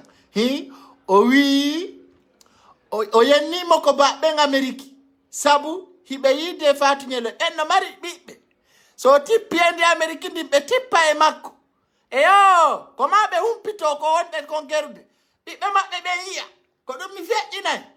yo wayluti deba mi wayltata mi hollira net rentrer. Quand je vais rentrer, ils n'ont qu'à aller dire que moi je les ai traités de délinquants, c'est des délinquants, c'est pas des vieux, c'est des personnes. Julbe alla ben mawbe ben Amérique o terata be delinquant ko dum be wadi mo Amérique le jama no mari dabbo yonno awange Amérique yon aya suudagol sa mawbe minnuma joma be ngureji terata be delinquant atawa be ndi Amérique ndi andi ko be nata kon ko waji dawuda do ko kawnya c'est-à-dire ko wiete kon kuddi ko hunde wulbinide on nana do hore mo be Amérique be nate nanon ko woni on kon wuude neddo mo neati c'est des délinquants, c'est pas des vieux. Des personnes âgées qui ne sont pas responsables quand on est responsable. Anda waynude imamu julno we julirde neddo janga o ya Amérique Arab holomo Américain holomo o julna e julirde wiya on delinquant hakkude mayalla awa ɓeɗo si huɗima ko kuddi bini ɓe huɗuno goɗɗo go Amérique ton ayo naati e leydi goo fo anduno ko woli kon yi finition makko angon kala huɗaɗo e nder nden juulirde ɗon New York ɗon ay ɓen koko laaɓi jokki ɗon minan hara a naati e tena ye ayno joni a inna imamu ɓen delinquant angon a jogi kadi fotti ɗon ɓiɓɓe maɓɓe ɓe yargento bayano qui ne sont pas responsables quand on est responsable, il y a ces choses on ne dit pas, on ne fait pas. Donc je vais d'abord dire ça en pulaar. Je viendrai spécialement pour la vidéo. Partager la vidéo sur la page. Et puis je vais parler. Mais je vais faire juste un peu de briefing. Et puis après je vais revenir. Je vais leur dire ils ne sont ni. Yenna mawɓe. La ilaha illallah Muhammad Rasulullah. Awa de ka tippo e leydi ndi. Si de ka tawi makko na kiri laɓanta. Dieu, ils ne sont ni prophètes, ils ne sont même pas ceux qui se disent. Celui qui se dit imam là-bas, il n'est pas imam. Amérique fo hawtita noma goɗɗo imamu inna on na imamu. La ilaha illallah Muhammad Rasulullah. Awa jama jode ko ɗum wawɗo guindugol elle malade ayi ko ɗum hay goto yata regila mo ko hunduko tum ko ɗum simi woɓɓe nata kalanɗo no ina ɓe waɗay combay hunduko tum dare o dare ko manta ɗo welle malade harayno si ko Conakry won ɗarayayno a bebinimo min ka wari Sénégal ɗo mi jokkutuno ma ka aéroport ka nder aéroport goy min na birdi day ko ɗum gay ayi argol ɗo ya elle bet min Allah no sendi en mi ngay mi fotte fati nyele hore kolewal mi bebi nay mo ha o nantondira min ka wari do mo wala chono chana o andano yaltiri ndi Senegal ndi ay si mi nanguno mo mi bebi nay no mo ha o jamandia mi bebi na mo verso mi bebi na wa mi holla mo kadi ko luwa ko do ngey ya de pel ya de faux pel ko hakuna la si bibbe be mawbe do accani wodum parce que on do a weccinede ha o nantondira ha o bebi na mo ha film posta ka Facebook ko dum non woni problème on no sikkude gere ko Facebook Allez, pular. Vole pular minana. Video en Amérique, New York, mais en avion, Hombo. Mais vidéo, depuis le même jour, il y a donné la vidéo, et c'est que des milliards de vidéos, mais vidéo. Mais on a min kala ko fetti ka pasando do. Ko do walo ton, ko do hiro ton, ko do nyallo ton. Woni lamu, woni opposant, woni activiste, fop ko do hirata. Ka pas pay ko sare do. Hidonga. Oye ko mi watta ko wela taw kono ni watado be mawbe yenna be do alama ala musiddo lagine don tuwa yawde tippano mo patino mo parce que ko yawre ko futes ni don tuwa tippanade mo wettina mo dun do na luwa na lamu ko waserenede sina dum mo kala no mari durwa weltana gol kala mo fala da duwa weltanade weltana mo ko do dum si komin adama ara do yenna mi do wala birdire dare dono dare récompense ko wala ko min tuwa mo nyabinde min tu mais ono wiiti be don ben imam mi are ma don video spécial jangoma ko mi woni be wirdanto mako yaawi tijjani wirdano be regila fima on ko yoni ko don ta jangude defte ron ka jangugol de defte da kadi hara mo fijirima o ko min mi monate surface wala na kila la ilaha illallah mama si mi penya ni ma mi acciti atawa ko pay ko sare ukkondirno da min bi mbabbi maccudo ko jal min Allah jama Allah no addi piji di fo ko adna do monate surface mari ki mo ngal wawirdawo min sama kala lay cité yango sanda la mianda masa ukike surface yango men ko min endara ta sali ndende welalla ko hakkunde ni alla ko holorda don ko don mi peñan tan distance ya tawa ko dun tigini minela kadi ko yottoto ema hara na ka rewindo to dey ara hatawa ma ya pum ko pay ko sare ne limmi mi ari tawa kadi abusta ama be do ben si accanima min si ko min on ko mi ma o bebi nede no fay manani andi ko arda do Senegal jokkitino ka aéroport kasi mendi no bebi teno ha mojjano o kala yido mo kono fulbe gono ton ko escorobe la ngandi ay fulbe jindu be makko Amerique do fulbe escorobe a wala to be manade handi ko dunge kamen si wa moju sai sondo ay be ara be jibay be fejja ko paske yidindira moi aussi billahi ça fait mal jango ma fatti jango awa wana min yinni na on imam wo ara yennu gollon jango ma fatti jango ara on jotto ka julirde ndaro non ben biyo e wiiti be ko moko ba min fatu ngelo mi wi ko mo ba baka wana on gasale ben ko gorebe bemma accu ankadine oda accu ardina nedi sibe hudi manangay hey yo accu kono ngala barkide an ka alla dandaji on imam ona on himbe teddintede mi teddintaam ateddinta on puttike ko ala elawon e to mo wi ona problème ji wondi New York din robe ay no an hakkille maɗe nde jooɗaki few comme bayno ma rewɓe naɓe ndiri kaso andi ɗon an onon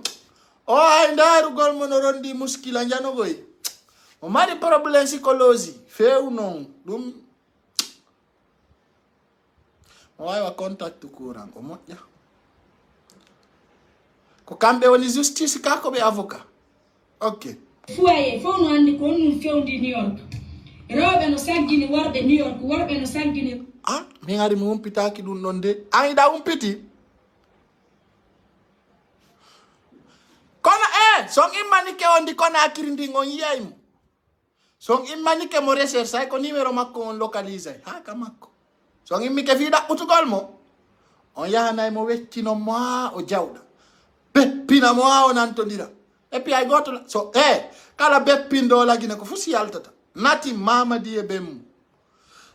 ala ka wullite si o endama o beepinama goto wolta ara ay laamu ngun no welti hakkunde Allah o kala endiɗo mo beebini Allah e Allah weltantomo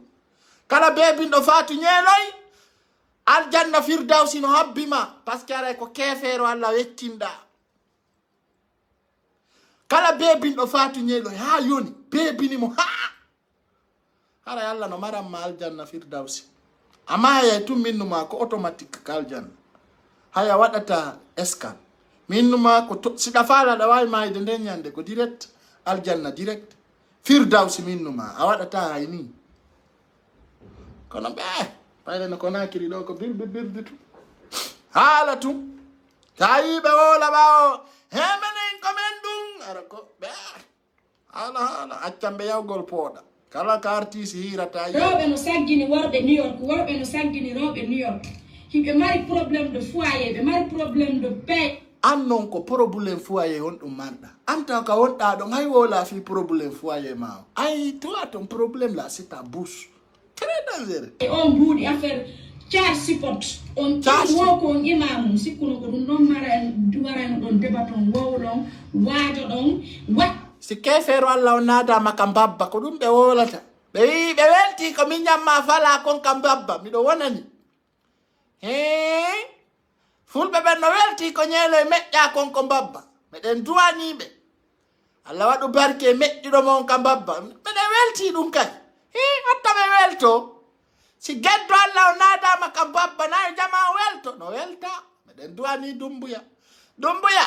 yo ɓeydanmo ɗon hay siko hitande o neɓay ton sa sikki ko ɗum accitata mo ɗon a neɓay ɗon enen rewɓe mum fulɓe ɓen par ce que ɗon andi probléme ji ɗin New York leɗe porto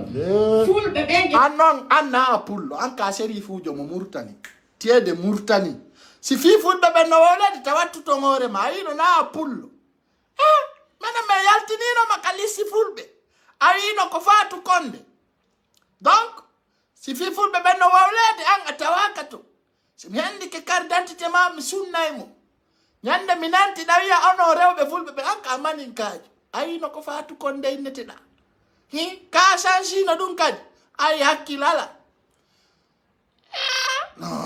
fulɓe ɓe yeyniranta police ko enen naɓidirta police New York ɗen andi sa hewti New York laaɓante poy teppere ma New York Allah walla ma de hara koye firgowal jawɗa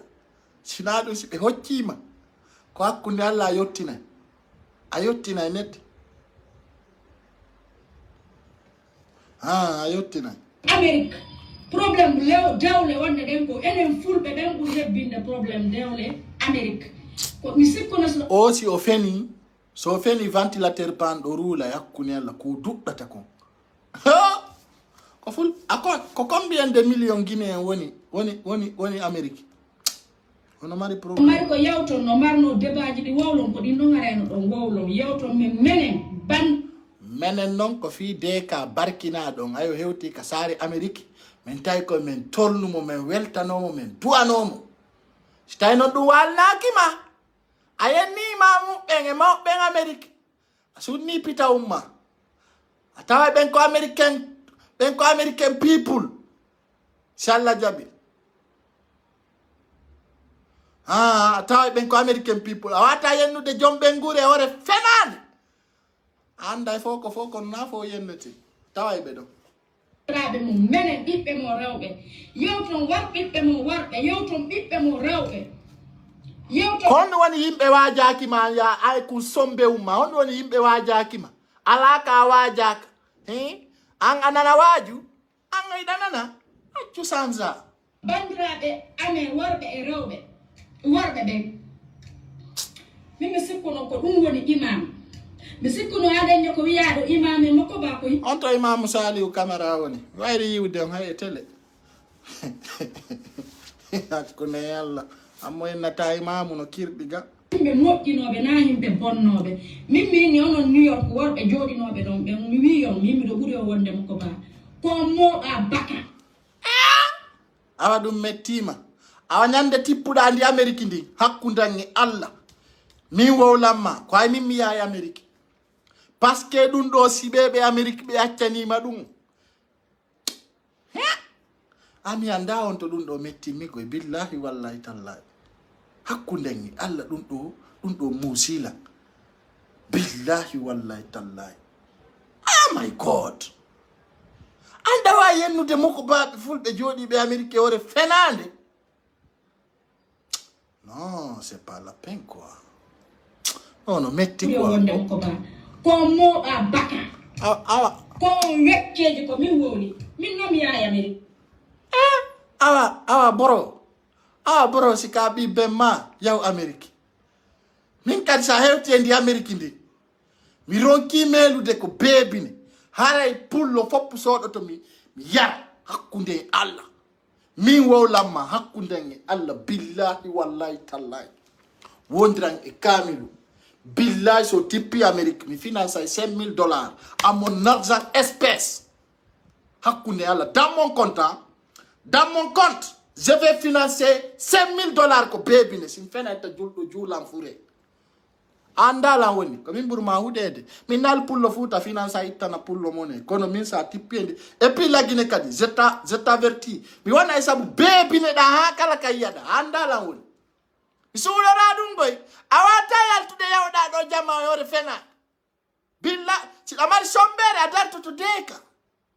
ko meƴƴi min ñamma ko mbabba no muusi kono mi hawjanama no gasa en fottay enen ɗiɗi on wecceje ko min wowli min noon mi yahay Amérique a tawayɓe yehe moɓodiro onon ɗon en jooɗinoɓe ɗon waɗi on réunion ɗon mi wi ko on dugula kon fus on zéroɓe ko min wowli la ilaha woni imamu ala e mum imamu ko wowlowo fi diina en imamu ko wo moƴƴinowo son sikki noon enen pullo fuuta e yaara e ngol laawol ɗon e yaata nokku en ɗo tawi kala ko ɗon o nganndu min mi jaaboto nganndu ono to mi jaaboto ngono yimɓe FDG ɓe ko ñande élection lamni ɗo tawi goɗɗo sellumo mo laamotako si Allah yeɗali sellu laamu ayna Allah sellu noon laamoto sindi liwlita ka yore amen hay si laakara naatite min gera ya sellu laamu yi a lagine ɗo Allah dandumo mayde e nawnaare ko fi tum mawɗon no satti noppi sina ɗum haray no yaltino lende mo ɗaɓɓude laamu ngu hakkuni Allah billahi wallahi talla ko ɗum waɗa tawndi yi Allah mono ami famle luubagol ɗo quoi hakkuni Allah kono ɓe wonɓe takko sellu ko birdi sellumo mo laamotako si sellu laamito ɗo yo Allah o lanno surtout wonki hankin si selluno laamuɗo an goyan ay mayiɗa meɗen welti an ay tum me ronko ay tum min on dosa maayi yaray mi ɗum no welanmi ha sinda an dosa maayi goɗɗo wullata hay rippu me waɗantama ka Facebook ɗo photo e ma gimi adda to tegugel ngi ko wigol keton namu repose dans l'enfer direct musi Allah hokkoran aljanna sellu laamotako ɗo o onon yimɓe IFDG wo ko imam min mi yeeto hande hunde wotere o yi deka o yi ka jatu biro o gandi min mi monanaki ɗum a suusi mona ɗum ko jeejo ko imam huɓe ɓe yawiɗa e selludale ay ɓen naadata yitema ay selludale yi koye won koye ɓawa makko koye sede timide a suusi monano deka o waɗay ko fatata e ɓawo ma hara no yawi sut on na selludalen no on wona fulɓe fuuta olorɓe hunduko on sa woli inde makko nde ko boni walla monani kemo a wolay ko jelo ñamamma o fo nandi ka juulirde koko juule na ka butte la monano mo on ɗon na war on na la ilaha illallah muhammadu rasulullah a suusi on ɗon no andi hay natuɗa e luuro mbabba o sortete on a suuɗotako ɗa suuɗo lagine fo sina on hay ñeƴƴuɗa mo andi ka fofata kono hay ɓeɗo koye mamuɓe hiɓe deeƴi ɓe wawa naɓe gesta ano sellu dalen a yenna mo don bimbe kikide payle den no fotta don e ma be ronka ma ukkude yite wata ko dum yurmi quoi yurmi ya billahi yurmi quoi deka ko inde falano Ousmane Ngelo jabbe okki mo inde ne deka onon ko duddata ko fi tum mi susta yaltinde do fotoji deka min ni on do président be Afrique bu sara na hala ko nara mo newna no non tiki balance adu yion e yo o inde goddo mejja ma babba ya ko inde o fala do gasa kala do metta mo anka do mejja ya ma kam babba uttano fala no hollude aw kanko atnon fo woli fu Ousmane Ngelo aw kanko wonay do kanko sokata Ousmane Ngelo aw soki Ngelo o soki mo dey o mejji mo kam babba dey ali no Ngelo yata kaso kono Ngelo yey deka ko inde fala no hebinde Awa. sabu no Ngelo wallitike mo hebi inde kono mi yeto ngani hadi mona no deka deka wata sokude Alpha Ousmane deka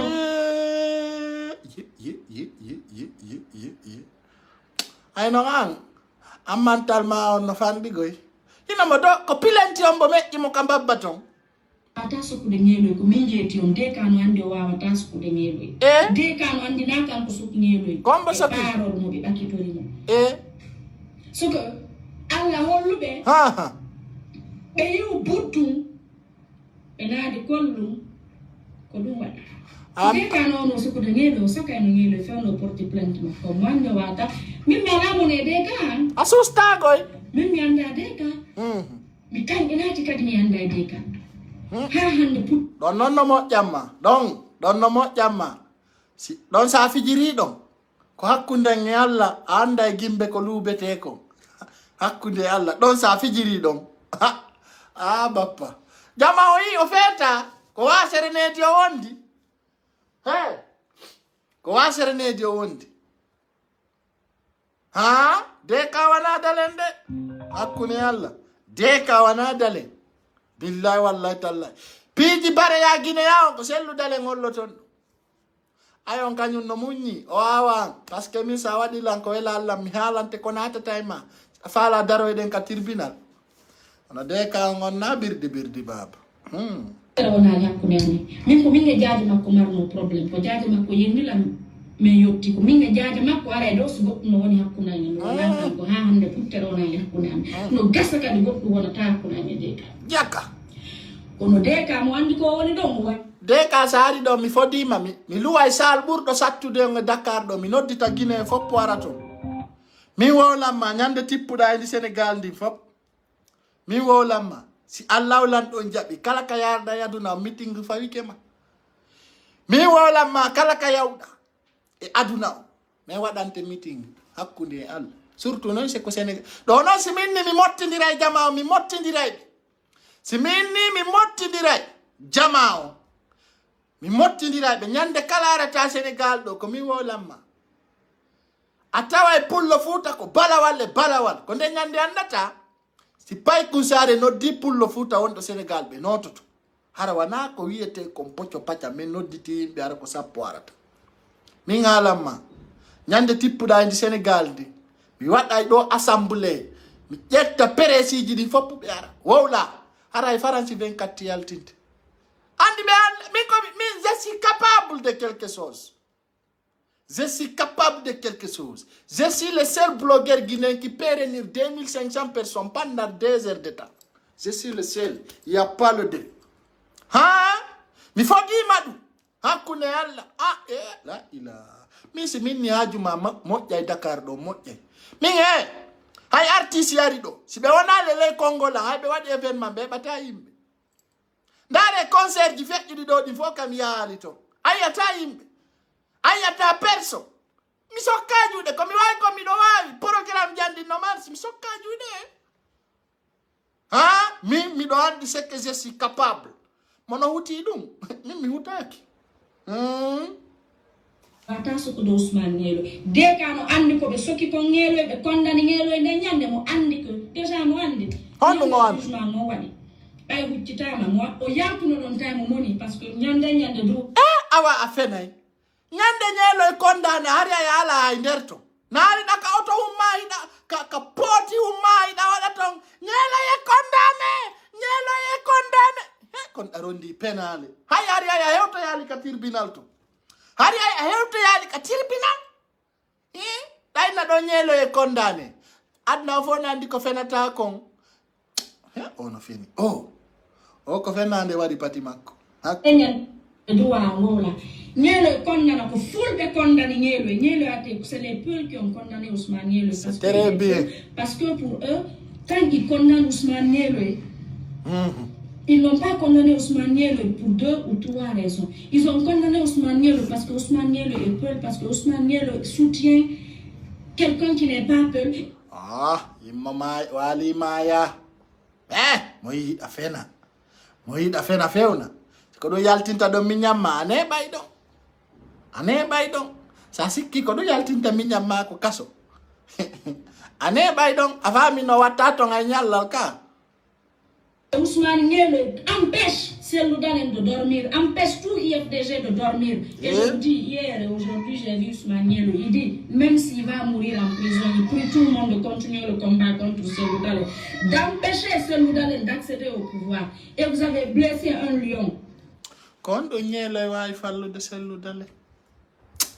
Cellou Dalein, no yamone. Mais si comme on no Cellou Dalein ngara tension montina mimi wata munyade mais ngara no mi metti no makamba ba fi defe manti direct min mais si lamu si mendi kelam atawa birdi alade ara mi do wa dumbuya ayen na mi jalanta goddo sa dekoni mi rewnete sharia ya holta ko. Donc on va vous dire quelque chose, nous on n'a pas peur, on n'aura jamais peur, on a dit tout sauf Cellou Dalein en République de Guinée. Ito yandi min ko andi gol to yimbe be America ko yenni mamu be benton so tipie leydi America ndingo ronki sorkude mo nyamako hara wana onon ni de ka ko min wo lamma kala ka yawda men andi da don hara conférence de presse fawi kema ko fija ajabal to won gol fam public sinadu hara no nani fewndori wallahi no musi berdande monti mi wata kontinde buri mi sini be mawbe America no yenne mawbe lababe barkinabe ha yiwdabe ya dina kanka yeso ma o daro yenna ben si benno mari bibbe yobe hollu kala ka wontirdo musibbe mabbe bernde mi yidu no kontingol kono bernde ande monti on yija ko yimbe ben go yawi wana deka o yonno o wala tamu ko boni susta musi hara jama on ya photo hara e ngardu no haado hara inshallah on jabi e mardi kikide mi wata kontinde buri do metti lam vrai ko wodata mi o ko hendagol kun dedda ko ngakum puuja hakkude hara si mendi ke ko don fawata mo mi nangi mo la ilaha si mi nangi fatu Nielo ne si mi keppi mo do e dande ne ko on ko ngen hay metta terminde sa nangi kun do kata mi ngara ko ngodo tum mi fayimo Bang! Accumi ya fe on do. Nele ngardu na do au revoir. Bernde de monti.